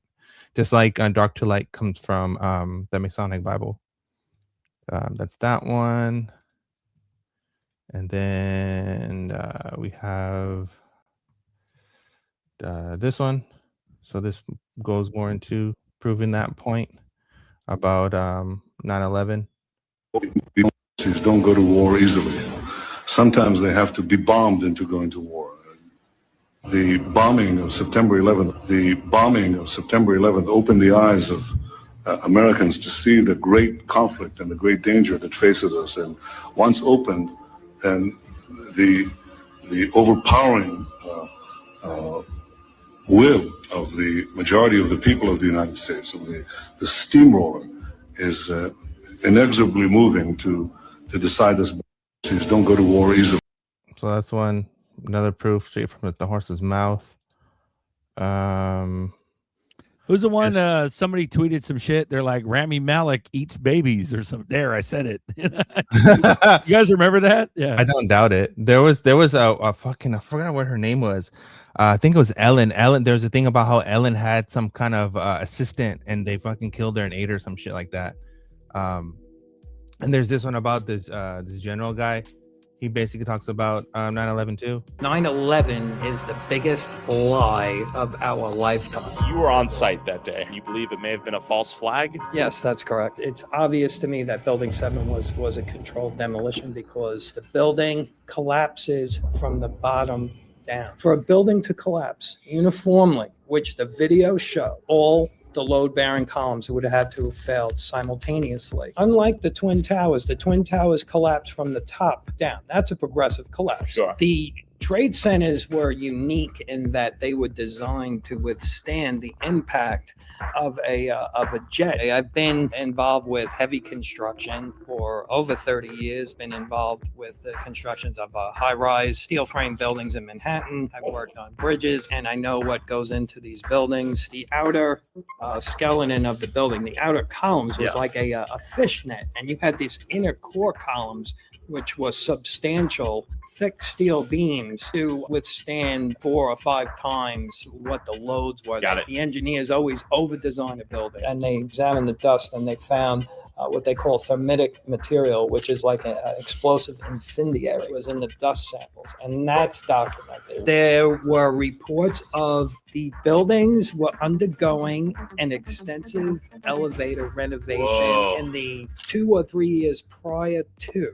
All kinds of workers, they had access to the cores of the building. And on the day of the attack, the elevator company would not assist in the operations of the elevators. It was the elevator company. It subsequently went out of business. And a couple of years after that, you have sworn testimonies from firefighters regarding explosions in the building. They were suppressed, just like Building 7 was ignored in the 9/11 Commission report. It's not in there. What do you think Al-Qaeda's role in all of this was? I think Al-Qaeda is made up. The FBI came out, I believe it was 2006, and actually said, this is verifiable, I had no concrete evidence linking Osama bin Laden with 9/11. Osama bin Laden worked for the Central Intelligence Agency in Afghanistan. He helped us fight the Russians when they were in Afghanistan. CIA helped orchestrate 9/11. It was their plan. That goes with everything nitty gritty was talking about. Ooh-wee. Yeah. So it just proves to back everything up that, yeah, it's all been CIA, PsyOps. Everything. Yeah, technically. Fucking everything. And we're going to all right, I'll do this last one. It's about this fucking, I found this interesting. Hold on. I found this one really fucking interesting. That as a Jewish person, like, I was fed a huge amount of lies about Israel my entire life. You know, they never tell you that. Oh, by the way, there were people there. They make it seem like it was just like they're sitting there. It was like the doors open. Hours for the taking. Like, it literally, they forget to include the fact to every young Jewish person, basically, like, oh, by the way, there were people there. I'm afraid of Jews. I'm 100% afraid of Jews. Oh, yeah. That's it. It would be nice to live somewhere that was not a part of the Christian apocalyptic prophecy, which is also probably a good idea. It's like, maybe settle somewhere that, you know, the Christians don't think you all have to die in order for the and then they want us all to go there. They need a certain number. They of need Jews. us to go there so we can die. So the apocalypse. But that, could you imagine living in Israel? Would you ever go live in Israel? No, it would be. I'm the same way, and we're going to piss off a bunch of Jews. It's like, you know, for some reason, my mother, who's not religious or whatever, but there's her generation, they're kind of hung up on Israel, and they find some comfort in it. And I've been there, and I'm like, I couldn't imagine living here. No, they're nice parts, and I think you I could imagine He goes on and talk about it, but I just find it funny, or I find it really interesting that people are separating themselves from Israel, right? Because it's kind of like they're seeking refuge. They're like, hey, no, whatever the fuck is going down, we have nothing to do with that. It has nothing to do with us. That's all Netanyahu. That's all his shit. It has nothing to do with us. We have nothing to do with any of that stuff. Don't blame us. Look at him. I think the timing is fucking, because remember, all these people were the same people that were telling you to take the jab. Now these people are separating themselves. You know, it's like, go ahead. Hey, nerdy, there's a video over there in the private chat. One of these days, y'all gonna have to teach me how to put them on here directly, not have to bother y'all. But over there about World War II, the Jews. Play that when it's a shorty. Goes along with that. Okay, hold on 1 second. Beautiful. Hey, thanks for coming on. Happy coffee time, everyone. 229 live community chat. We talk crypto, red pill, whatever we want, and you can join too. Welcome aboard. 226 watching. That's glorious. That means everybody's like, what's going down? They want to talk about it. They want to think about it. They want to figure it out, you know? But yeah, well, guess what? You got me, bullish. You got Papa, you got Nitty Gritty. you got Nitty Gritty, bro. Nitty Gritty got sauce, man. I'm glad to have Nitty Gritty on our arsenal. Yeah. Hey, ZRK. Really bright man. Yes, sir. Yes, sir. I love you. Oh, I thought you were telling me. I thought you were going to tell me to fuck myself. No, love man. it. I love you too. You are a marvelous, brilliant spirit. I appreciate that. I truly love you, man. We all bro, love I can't wait till Berserker. I'm tired of having my hands and feet tied, bro. We're like we're like waffling around in the waters of fucking clown world. Like we need to be unleashed, so All we you can guys- really be powerful. All of you guys are marvelous. You really are. Thank you. I had a lady friend, 2015. She wanted to go on a pilgrimage to Israel to go do the Jerusalem thing and that whole bit. And afterwards, she wanted to take the Nile cruise. She had a lot of bread. I couldn't go. I had to work. So she goes on to do this. But before she did, I warned her and advised her that it was an extremely bad idea. I told her, don't do it. And she went on ahead and did it anyway. So when she returned weeks later, the Nile cruise thing's like a 2-week deal. You know, they take you all the way down to Luxor and all of that stuff. When she got back a week after her return, and here's the big part, a plane went down, a commercial airliner went down on that side of the Mediterranean. That's not a coincidence, right? I just knew that it had been a long time since a plane went down over there. And just, you know, by weird twist of circumstance, here's this person I know that's planning a trip out there. And I had a sense to me about it being a bad idea. So I told her. And a week after her return, they had a commercial airliner go down. And so that's enough for me right now. Very interesting. Roger that. Here's one from Papa. 1941, the Germans forced us to dig a long, deep trench. And after we did what they wanted, they brought a group of Jews and threw them into the trench. And the Germans ordered us to bury them alive. We firmly, these are the Russian prisoners, we firmly rejected this disgusting act.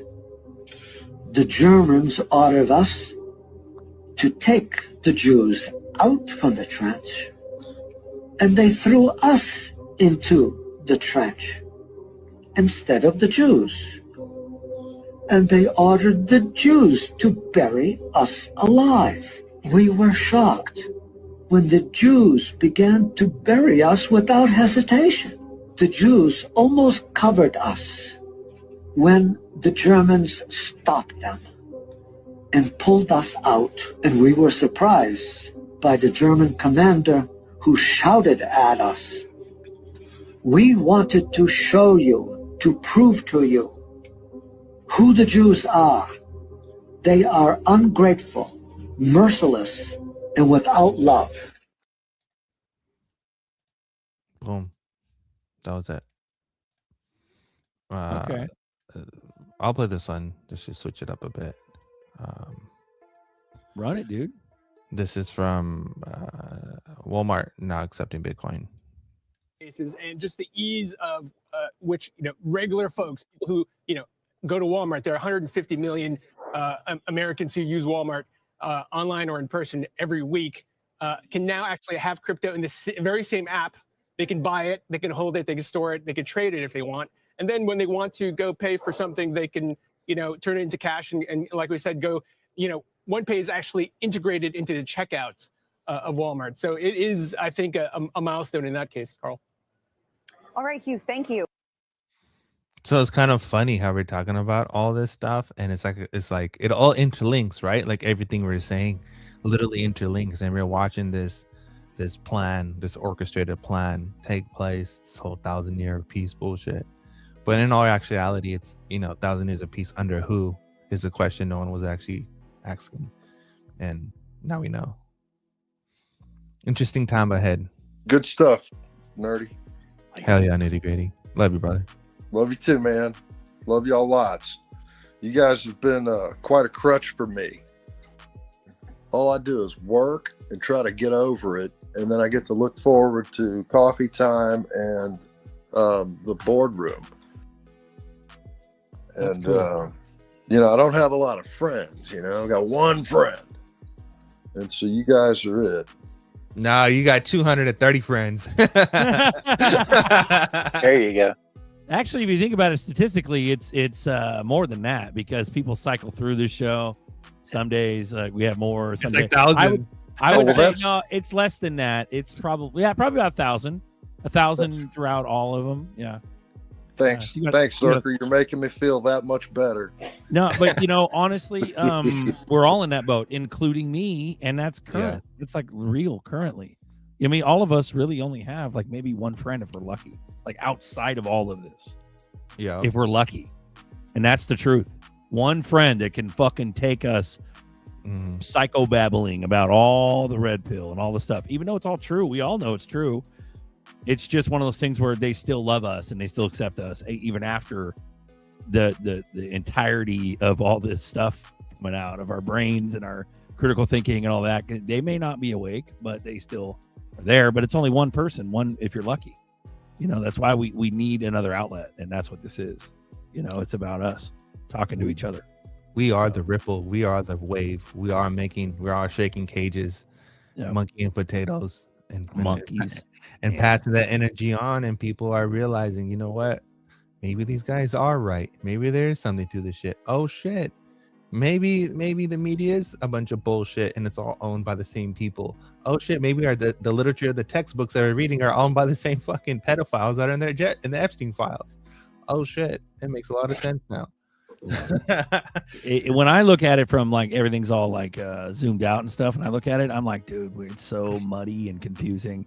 It's going to take a long time to process through all the stuff for the masses to do that. And that's what's fucked. I used to be like, why don't they wake up? What the fuck? Or like, no, dude, this is like a long time. A lot of stuff has been released, but it's been released in such a like fire hose fashion that it's like, bro, we can't even get our shit together until we're definitely going to be under this new system before anybody starts trying to process any of that shit.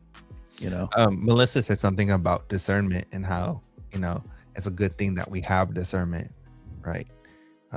I think people who have discernment are chosen and they're blessed, because you do have to remember that some people are selected, some people are chosen, and then other people try to make their way in.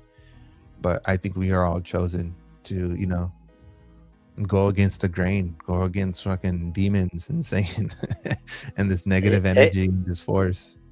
Yeah. Go ahead, Paul. Hey, nerdy, there's another one over there in the private chat. It says Bible facts. Anybody that doesn't believe in God, nobody that doesn't believe in God, explain this to me if you play it. All right, I got it. 1 second. Yeah. Facts. This show has kept me sane. You're not alone in Michael Jackson's voice. You're not alone. There was a really good job, Berserker. Run it, bro. There was a really good Why does Michael Jackson?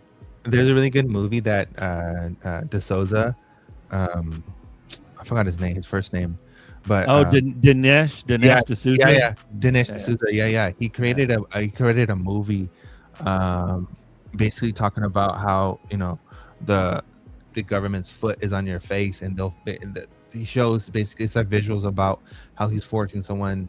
This is person that's on the shocking table, and this general person is holding up 4 fingers, and he's shocking him until he realized that he's holding up 5 fingers, even though he's holding up 4 fingers.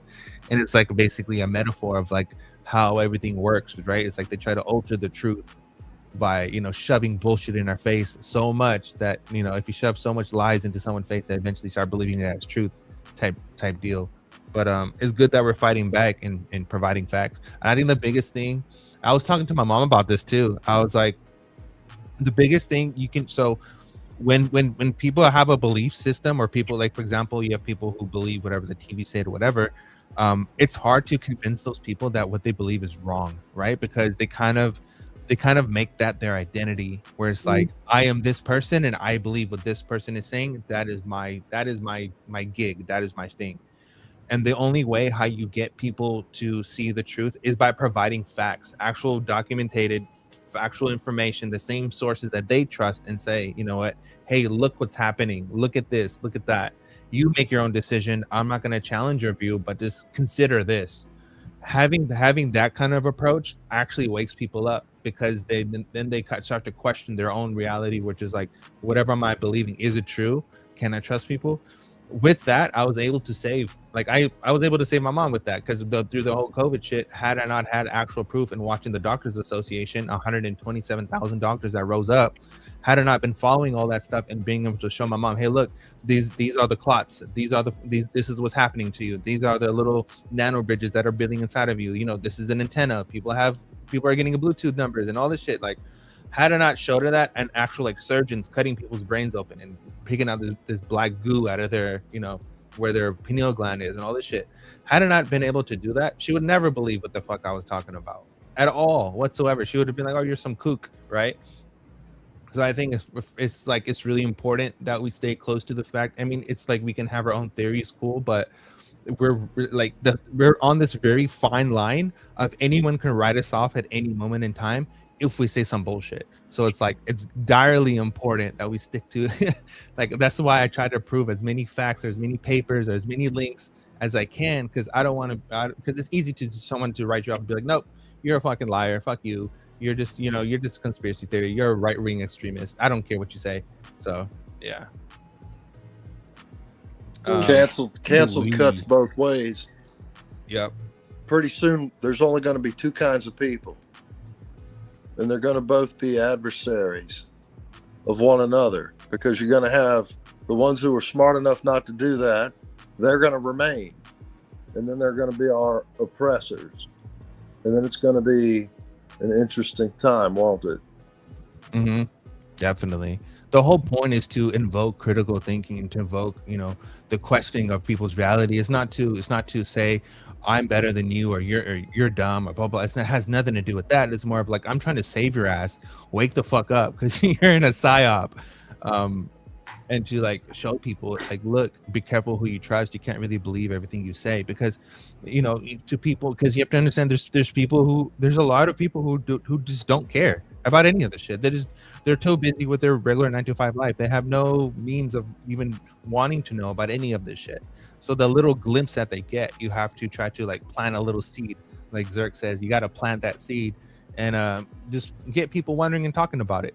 And the more that people talk about it, the more that it breaks the ice, and the more that it becomes normal to question shit. And the more that people question shit is the more likely that we can save our country and save freedom, because it's all an ideal at the end of the day that needs to have harsh conversations. And if you don't have these harsh conversations, then we're kind of fucked, right? Like if you're going to kind of limit thought and everyone's kind of like cookie cutter, like, oh, I believe this, so I have to believe this type shit. Like we really can't live in a world like that. People, Those are going to be the casualties. Yeah, I agree. And you have to look at this. That was a carefully engineered attack of monumental proportions in the midst of an undeclared war by a non-uniformed combatant using psychological operations.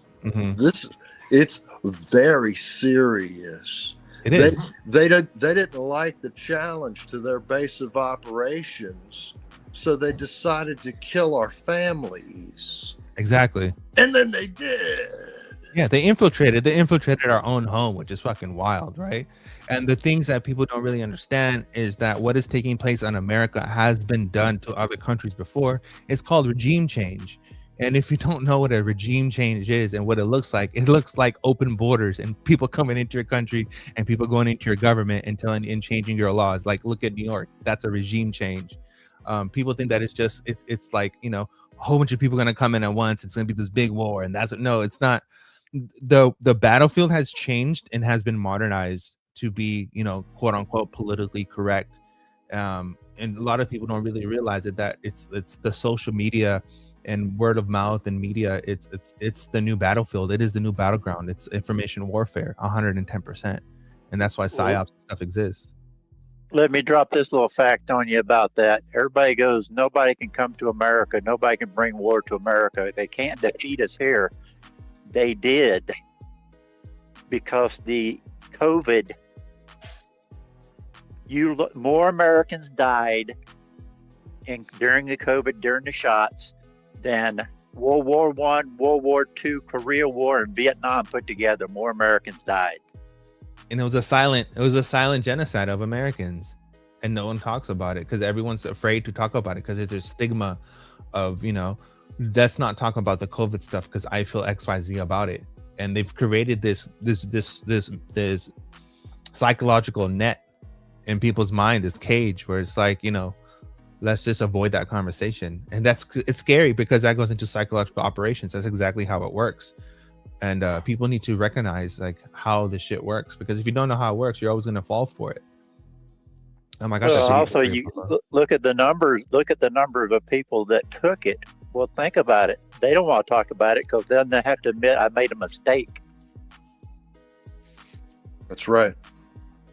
The best I've heard was that only about 15% globally didn't take it. It's a small number.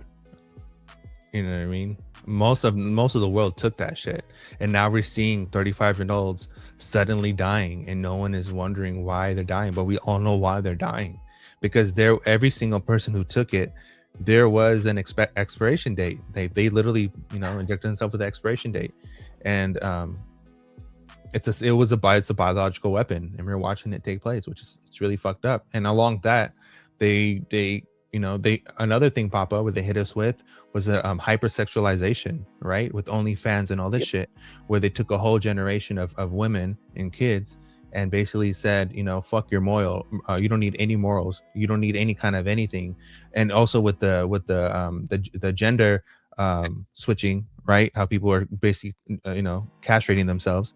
All the shit ties into taking over a nation, where you destroy the nuclear family, two, you basically ruin everyone's self-confidence and make them hyposexualized, and then you just no one wants in the schools is they infiltrated the schools where no one knows how to read anymore, so they can't read the Constitution, nor can they know their laws, nor they know how to operate in society. So it's like, and that's the easiest way how to take over a country, because now you have people that are going to pass, bills and packages, and just no one's even know what the hell that's in it, and all of a sudden you live in this world.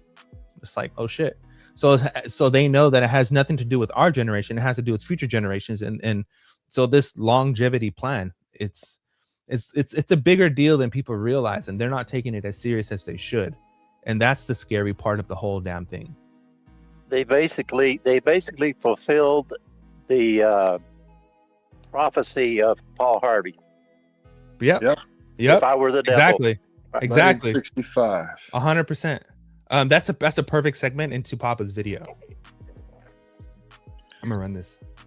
All right, there's no way you've seen this in the Bible. Check this out. Very first words in Genesis, Bereshit in Hebrew. The last letter, Bereshit, is Tav.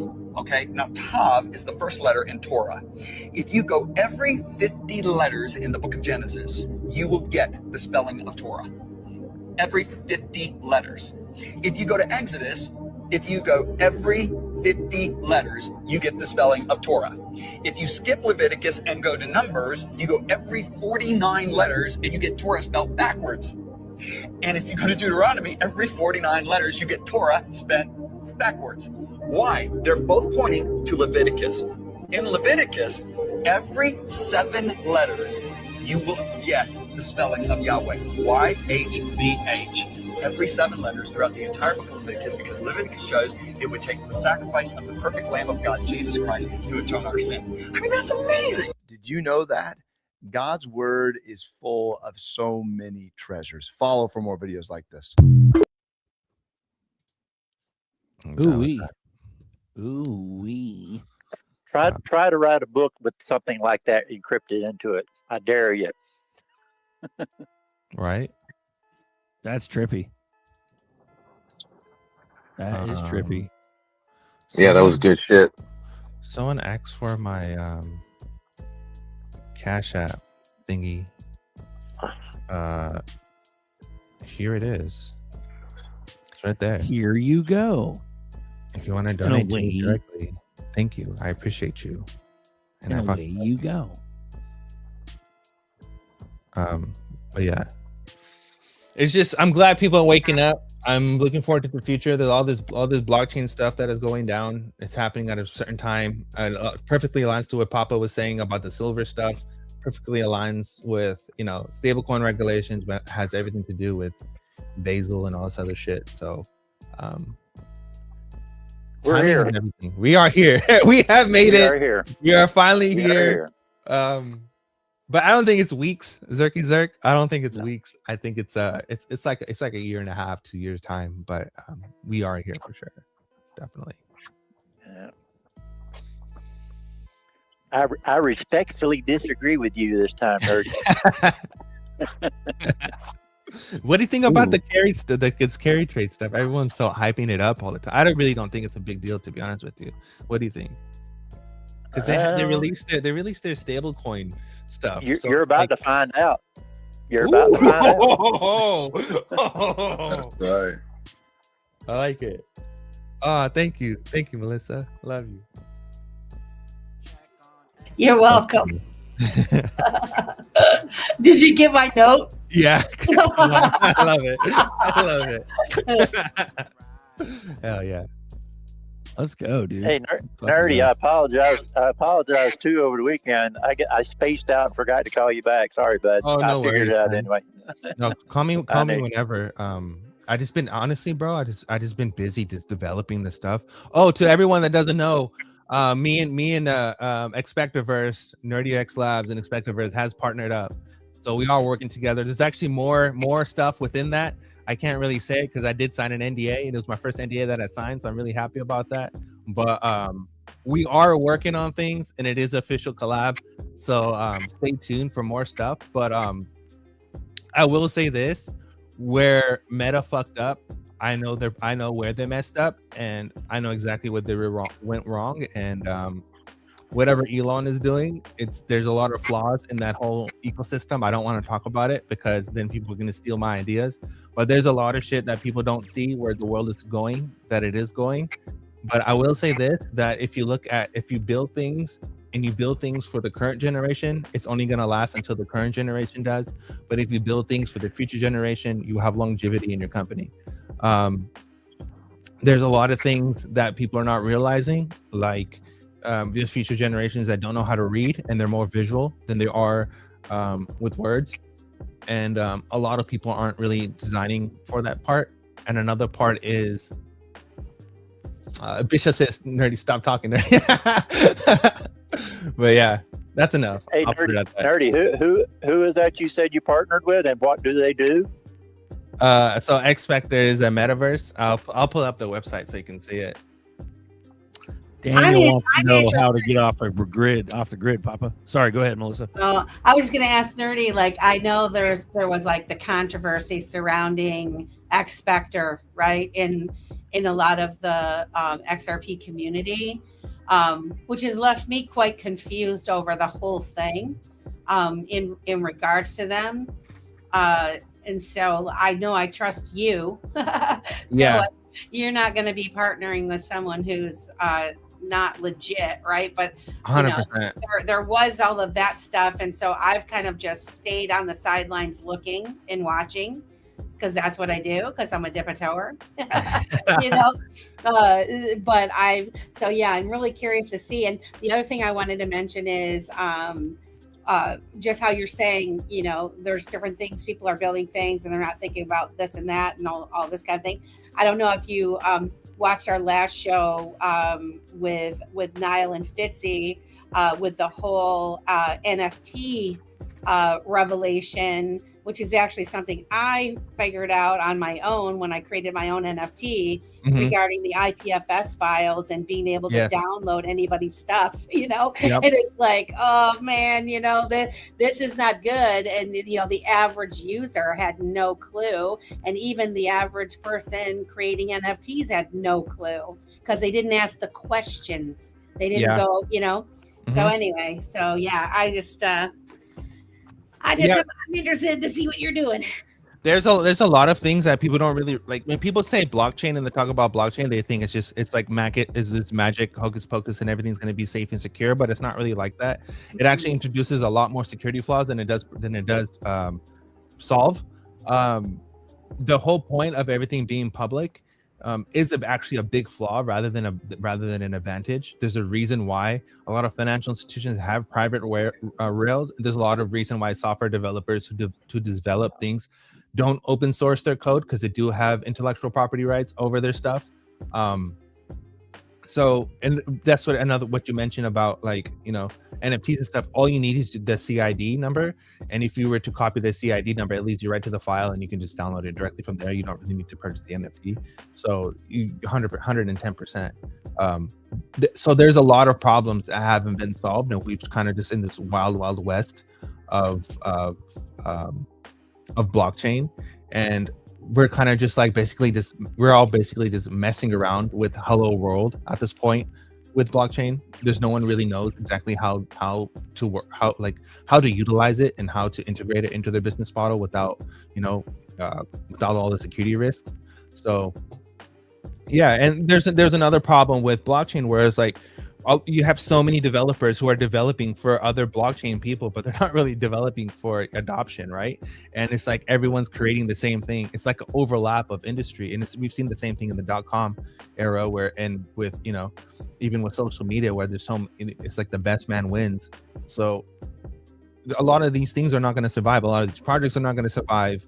A lot of these ecosystems are not going to survive. A lot of this shit is not going to survive because there's actually no utility for it, and it overlaps with everything else. Well, and the other thing is, Nerdy, I think I was saying this on either the space or the show. I believe the big box, the big conglomerates, they're very well aware of some of these things. So even, all of the NFTs and people building, their platforms and all the things, they know very well that people could download them and that would be a problem. And so as long as the current builders are none the wiser, sure, kids, go ahead, keep playing, do your thing. We're building the thing that's going to be the real solution here on the back end. You're never, and then when it's ready, boom, everybody will go there, Yeah. That's my opinion. And that's why I think IMU TV and what Niall has built is a real solution, which is kind of a direct pushback to the decentralization mantra that a lot of people in the crypto digital asset space are champions of, right? But in order to protect yourself, sometimes there has to be some form of centralization, when it comes to fine art, music, movies, all those things. Yeah. Yeah, there has and that's the thing that even if you're going to have a peer-to-peer service, it still requires some point of centralization, either through your ISP provider, someone who's providing you the connection to the internet to run your node, or who you're running your node by. A lot of people rent their equipment from third-party services. Not a lot of people are actually have their own infrastructure and are buying AMD Epic servers type stuff and running a whole data center in their house and willing to pay the bill for that. So there's like there is a centralization thing where it's like, you can have one party own all the nodes and say you're running on a decentralized system, but one party can literally just shut off the network at any point in time if they really wanted to.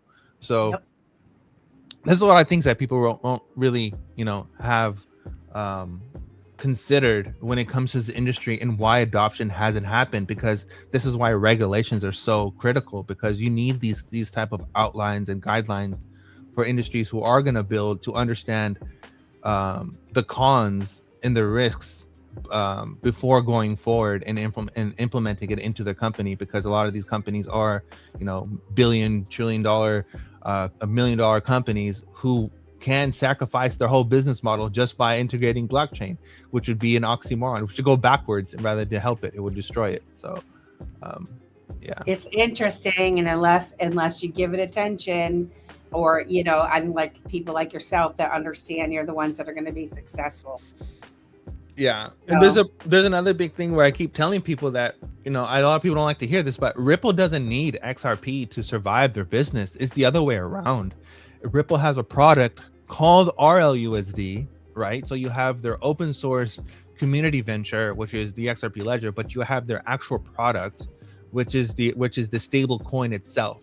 Now, the stable coin itself is what helps the ledger, right? That's the oxymoron about the whole situation, is that XRP needs RLUSD rather than the other way around.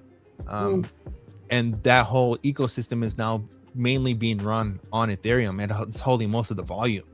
So until we get, actual regulation that comes into play, or something goes down where, the volume shifts, we're not really going to see a lot of price of appreciation or valuation. And another factor, a variable, is the escrow, right? You have a time release of the escrow that goes on into 2036. So, you can have massive amount of volume onto a chain, but if you release an escrow, it kind of dilutes that whole momentum, and then you're just back at the same place. So you can have a whole bunch of liquidity, but again, it depends on tokenomics. Boom.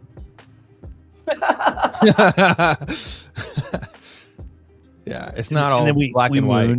We moon 30 seconds later. We moon 30 seconds later. Let's go, dude. Yeah, but that's the thing, though. Like, it could happen any moment in time. Yeah, well, the cool thing, when you listen to people talk like you do, it's good to you circle back, and like you do believe that it is going to moon. And so, but like listening to you talk, like some people might go, oh, then this is hopeless. Like this is, maybe this is not what I thought it was, or whatever. And you're just giving added information on how it's going to be, how it's going to come about. And then it is going to be pretty quick, right? Yeah. I mean, it's kind of like the whole AI situation, right? Like, it was just like a year and a half ago where everything was AI, ChatGPT, GPT. Like it was going crazy, but now people are realizing that, oh shit, the accuracy rate of AI is like 40%, 60%. It actually makes my workload worse than it does make it better. It actually introduces more security flaws than actually fixing them. So it's like, we can hype up an industry and say like, we're ready for adoption, this and that, but you have to, like, a lot of people don't really acknowledge that it's technology made by humans, and it just gets trained off of data by humans. And if we don't fix it or look for all these different flaws, we're heading into a very messed up place where just nothing fucking works. And no one wants to live in an ecosystem where nothing works, where when everything works completely fine right now. It makes no sense. Ooh-wee. So what do you think? Hey, real quick, let me answer Daniel's question here. instead of ignoring him. He asked me about being off grid. About the best advice I can give you, Daniel, is study up on it. You can go to YouTube channels. I've got one. There's a lot of people's got off-grid YouTube channels. They'll show you little things. First thing is finding a place.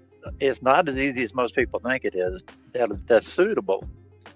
And your number one priority is water. Your number two priority is water. Your number three priority is water. Without that, you could forget it. Right. And then you have to.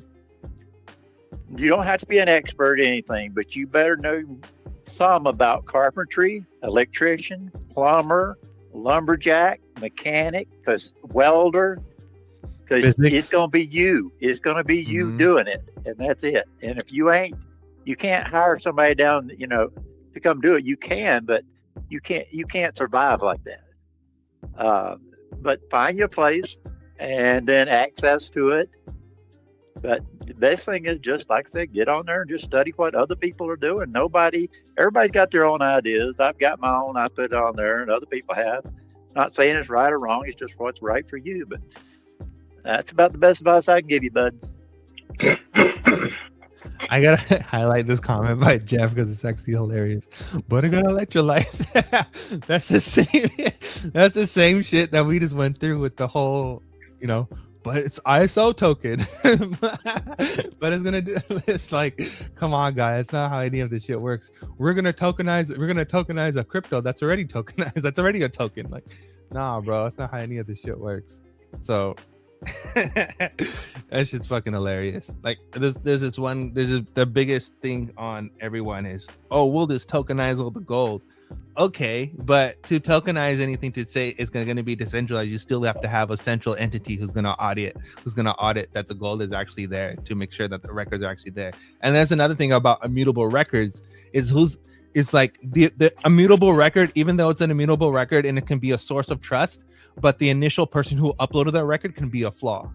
Meaning that you can upload lies into an immutable ledger and mask it as the truth, because it's a true lie, but it's still a truth. You know what I mean? Like, that's something that people are not considering, that the ledger is just a database. It's literally just a database, and what you put in is what you put out, is what you get out.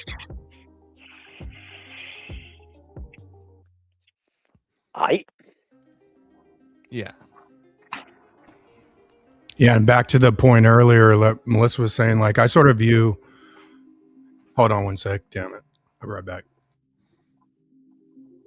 Hell yeah. But yeah, there's a lot of things that, if you go to other channels, they'll just hype up, oh, this coin, that coin, this coin, that coin, but they're not really talking about, how this shit actually works. Because a lot of people don't really understand how any of this shit works. They're just kind of just talking out their ass.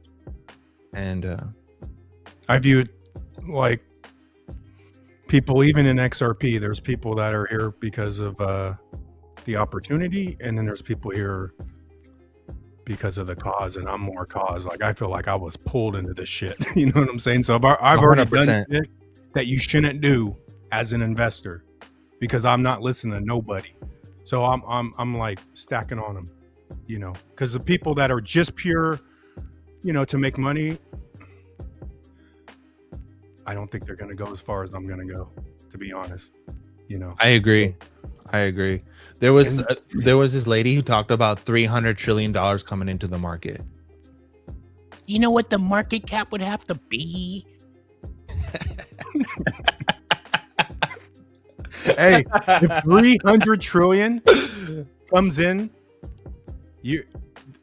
this shit would be $50 quadrillion market cap, bro. That's what I'm saying. Yeah. $30 million is real. Blow the fuck out of any number that you even think is possible.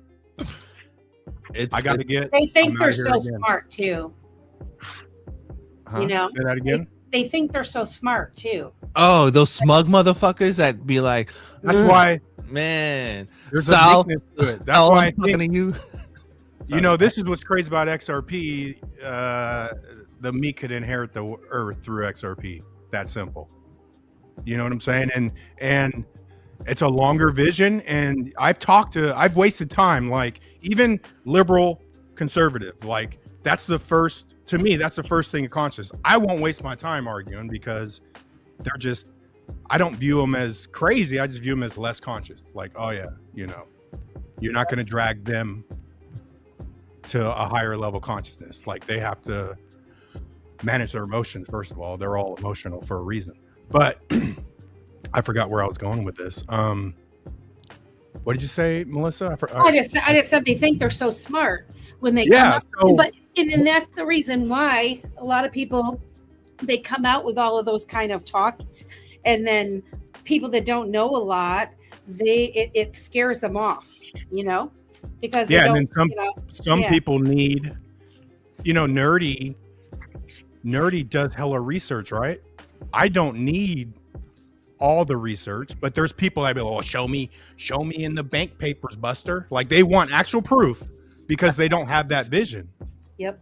You know what I'm saying? So when they get the proof, hopefully the 300 trillion already came in here and it's fucking over. Hell yeah, bro. All the money. All the money. And along that line, people are bringing those figures in, and they're going off what we have now. They're saying 300 trillion. We're going to bring 300 trillion. They're not accounting for what we're going to have down the road because of all the new technologies and all the new businesses starting and all the people in the world getting banked it now. It's going to blow up bigger than people think. Oh, hell yeah. 300 trillion is going to be nothing. Yeah. The back to Melissa to point real quick is that there's I forgot, there's an actual word for this where people I forgot what it's called, but basically when people don't really know about a subject, they try to use large technical jargon to basically act like they know what they're talking about, and if they repeat those terms, it's called bullshit or nerdy. If they repeat those terms enough, then they try to make themselves look smart and smug, like, you know, I know what I'm talking about because I'm using these terms. It's like, nah, bro, that's not how any of this shit works. But I've seen a lot of those people. Well, it's intimidation. It's intimidation of others, and especially if someone is quote a leader in the space, or they will fight to the death to retain their supremacy over others, right? And so if anybody else comes around questioning them, they're going to do what they can do to make that person look really stupid, or, you know, try to force them into a match over wits or whatever. And like you say, they'll come at them with those big words and whatnot. But then you have to say, this is all new, people. Like, we're entering into a new world with the way things are being done. The foundation's being laid, the rails are being laid. And so the old ways, I don't think are going to be necessarily the same way, you know, as we do in the future, especially when you consider things having to actually have value instead of being able to print fiat out of thin air. And, you know, you deposit 1,000 and then they could turn around and loan out 1,000 and then do it again and again and again and again. It ain't going to go down like that. So the whole numbers thing is it's not going to be the exact same thing. I don't think. But what do I know? No, I agree with you 100%. You know a lot. I think a lot of this stuff has a lot to do with yield generation, which is kind of mimics the housing, what happened with the over leveraging of the housing market when they're creating the fake loans, the ninja loans and all that stuff. They're basically trying to implement that same system, but in a legal way. I think that's why Coinbase is fighting really hard for stablecoin yield, because it basically allows them to do the same shit. I'm really curious to see where this goes and what stablecoin survives, because we can't have like a shit ton of stablecoins like that. Doesn't even make sense, you know. There has to be maybe like one or two main ones, and then everything else is kind of like pseudo. I don't know. Can I ask you guys your opinion too on this? So I keep going back and forth over the Clarity Act and the whole the ability to earn interest off of a stable coin, right? because like they're trying to fight against that and make it so that you're not allowed to earn interest off of stable coins. And like I'm looking at the people that are pro it and against it, and my initial thought was like, well, gosh, I think that would be good if you'd be able to make interest off of your stable coins. So like as you're going in and out of these different coins and you want to park your money off to the side in RLUSD and then collect interest off of that RLUSD while it's sitting there, knowing that it is 1-for-1, legit, backed, audited, all the things, why shouldn't you be able to do that? But then there's like a pushback against it, and then Brad Garlinghouse being for it or just saying like let's push it through, like some is better than none. Then I'm like, okay, well, I don't know. I just wonder where everybody stands on that. Well, I think you got the banks fighting it because they are already in a world of shit. They're already basically insolvent, and now you're taking more of their bread and butter away because at the bank you're getting what, 0.5% interest if you leave it in your checking account or savings account, and if you can go over to RLUSD or some other coin, you can get 4 to 5 to 6%. Right. Well, everybody's going to run out the door with any sense. I think the interesting thing that happened recently was Kraken with their Fed Master account approval. And then how they have a history with Ripple and how Ripple applied for the same thing, but it hasn't really gone through yet. I think there's a ecosystem, synchronized ecosystem right there that's happening. XBR has the Fed Master account. Weren't they one of the first ones or the first one? But no one likes Marshall though. That's the only problem. That is a problem, but is it by design though? You know what I mean? Like I almost think. Because I really think there's a lot there. There's a there, big there. And I almost wonder if it is self-sabotage, like not ready to go mainstream. So it's out there, but just enough for those with eyes to see and dip their toe into it. And the rest of it, he don't want a bunch of eyes on him. Like, I really don't think, even though he goes on these different interviews and he's with the different senators and does the talks and he did the bill proposal or whatever, people still don't know who the hell he is, and they don't know what XBR is or Metallicus or any of that stuff. And I feel like they're going to come out of freaking nowhere to the majority of people that are in the digital asset space. What do you think? I hope. I know I can actually afford to buy me a big old bag of that one. There was a recent someone did some kind of digging on Marsh and found some connections to Masonry and connection towards Binance and how they work together, and their symbol and everything is all interlinked. It doesn't surprise me though. You know what I mean? Me either. Like one bit, Because was it the Proton wallet or whatever was the first one to be FDIC insured as well. So it's kind of like, they were one of the first regulated applications in ecosystems before Ripple. So it's kind of, Well, and don't forget, like Binance, no matter what people think of that one guy, and now I don't know the full history of it or whatever, but I kind of think it was a big player in maybe ensnaring and trapping or showing or whatever people that were doing not so legal things in regards to Binance. I mean, what do you have to pay a fine or something, right? Yeah. Yep. But they're still up and going. And don't forget, Brian Brooks was at Binance. Brian Brooks is my boy. I love Brian Brooks. He's like one of my favorite. He's very smart. And if you watched like all the different places he went, and in fact, he was the first one when he was the appointed, I can't remember the name of this title. He was the first one that started the ball rolling with these trust bank thing. with allowing that, like back when he was under Trump's first administration. And then he went on to do all these other things. And one of his roles was at Binance, I think, for a moment or whatever. So I don't know, when you just start diving into how all these players are interconnected with one another. Oh yeah, Brooks is way better than Brian Armstrong. Brian Brooks is legit. Yeah, Brian Armstrong is an asshole. Yeah, he really is. He's not going away, but he's playing a role too. They all are. He's definitely a plant for sure. Yep. He's definitely been the whole thing through consensus. He's basically JP Morgan's bitch at this point. Like JP Morgan, people don't really understand that JP Morgan actually owns the crypto industry.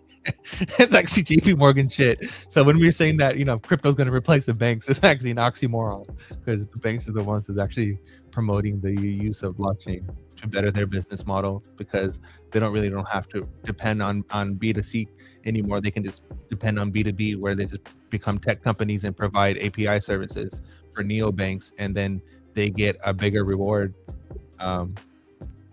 versus being a bigger bank, and they don't really earn that much yield. So it actually benefits the banks, and that actually hinders them. Hyson 215. This is the most realistic show ever created. It wasn't created, bro. This is all just unscripted. Don't give a fuck. Grassroots shit. Grassroots or Days Vault. This is Days Vault. This is Days Vault. This is God-willed show. Tell your friends, Hyson. Hyson. Watch Dipato, Hyson. Oh yeah, Dipato. Also, they got a dope show too, right there. That's Melissa. Crypto Ladies, go watch them. Digital Ladies Unscripted, Dipato show. You got a bunch of hotties. Go watch the hotties. Go watch the hotties. That's just look up Dipato on YouTube. Dipato XRP on YouTube. Let's go. Oh shit! What time is it? We're at 1:50. How many hours in? 2 hours and 30 minutes in, and we got a burp from Zerk. We got a Zerk burp. We got a Zerk burp. Let's go, dude. Are we? What are we doing? Are we calling it? Or are we just chilling? Or we can call it. Okay. I'm hungry. I gotta go eat some breakfast. Yeah, we got some Sunday shit to do. Yeah, Sunday. In a world. Let's go. Say cheers, everyone. Let's get the fuck out of here. Let's have a good day. Hope you all have a good day. You too. Let's say, Melissa, you want to go ahead and walk us out and say some cool shit, please? What's the cool shit? Cool shit's watch Dipato show. We are actually, you guys know Mr. Man. Oh, hell yeah. Mr. Man's coming on the Dipato show on Wednesday, and he's going to talk all about his new venture with Roman. I don't know how to say his name. Inochowski. They have a new thing called Wealth Digital that they're going to talk to me about. But Mr. Man's going to just lay down some facts. So it's going to be a really interesting show on Wednesday. And that's from 8 to 10 p.m. Eastern Standard Time. And then, of course, we got Digital Ladies Unscripted on Monday night, tomorrow night at 9 p.m. With me, Keita, Lady K, and Opti. And that's always a real fun show. Not exactly sure what we're going to talk about tomorrow, but it's going to be something cool. I'll tell you that. And this is the show right here full of legends. And everybody that happened to come in tonight, you're smart. You're smart for being here. And I thank you guys for having me. And I love you. Have a good rest of your day. Go watch the 4 bathing beauties tomorrow night. Getting busy. At the old Dipato show over there. Yeah, baby. Yeah, I mean, we are slowly. I mean, we're finally up to what I think like 1,179 people. So we're getting there. And I did the boot camp thing. If you ever did that, but I got myself a sweatshirt for passing the YouTube's boot camp thing. Nice. So that's kind of cool. Yeah. Shout out to Quincy. Another $1.11 super cash app. Man, you guys are raking it in tonight. Very nice. Thanks, Quincy. Appreciate the. We're retiring up in this bitch. Hey, real quick, Mr. Man is a fucking intelligent motherfucker, man. Like that man. Smart puppy. He is full of information. He knows exactly what he's talking about. go check him out on his page if you're on Twitter. Also check out Sipe. Sipe knows his shit. If you want factual information and where things are going rather than some smoke bullshit, go look at Cypress. Go look at he has his whole bunch of thing. Look at Mr. Man. Yeah, and check out Dipato Show.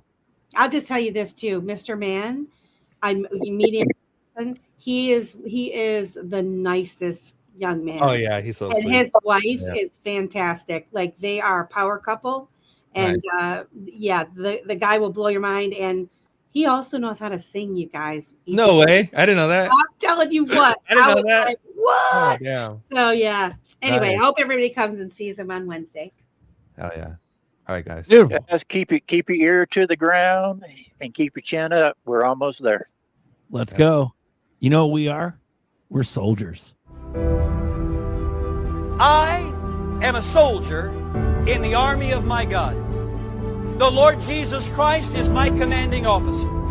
The Holy Bible is my code of conduct. Faith, prayer, and the Word are my weapons of warfare. I have been taught by the Holy Spirit, trained by experience, tried by adversity, and tested by fire. I am a volunteer in this army. I am enlisted for eternity. I will not get out, sell out, be talked out, or pushed out. I am a soldier. I am not a baby. I do not need to be pampered, petted, primed up, pumped up, picked up, or pepped up, because I am a soldier. No one has to call me, remind me, write me, visit me, entice me, or lure me, because I am a soldier. No one has to send me flowers, gifts, food, cards, candy, or give me handouts. I do not need to be cuddled, cradled, cared for, or catered to.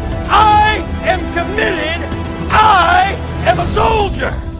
I cannot be discouraged enough to turn me aside. I cannot lose enough to cause me to quit. I will win. I am more than a conqueror. I will always triumph. I can do all things through Christ, which strengthen me. Devils cannot defeat me. People cannot disillusion me. Weather cannot weary me. Sickness cannot stop me. Battles cannot beat me. Money cannot buy me. Governments cannot silence me. And hell cannot handle me. I am a soldier. Even death cannot destroy me. For when my commander calls me from this battlefield, he will promote me to captain and then allow me to rule with him. I am a soldier in the army. I am marching. I am claiming victory. I will not give up. I will not turn around. I am a soldier.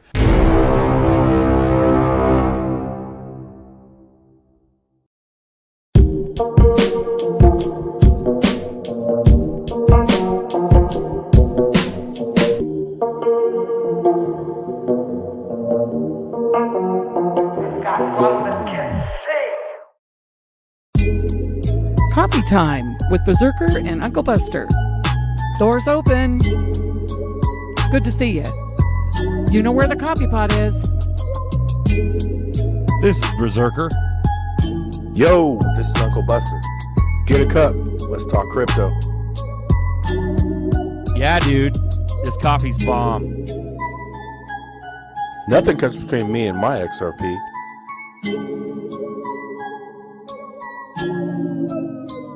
All in. Hyson! Hyson!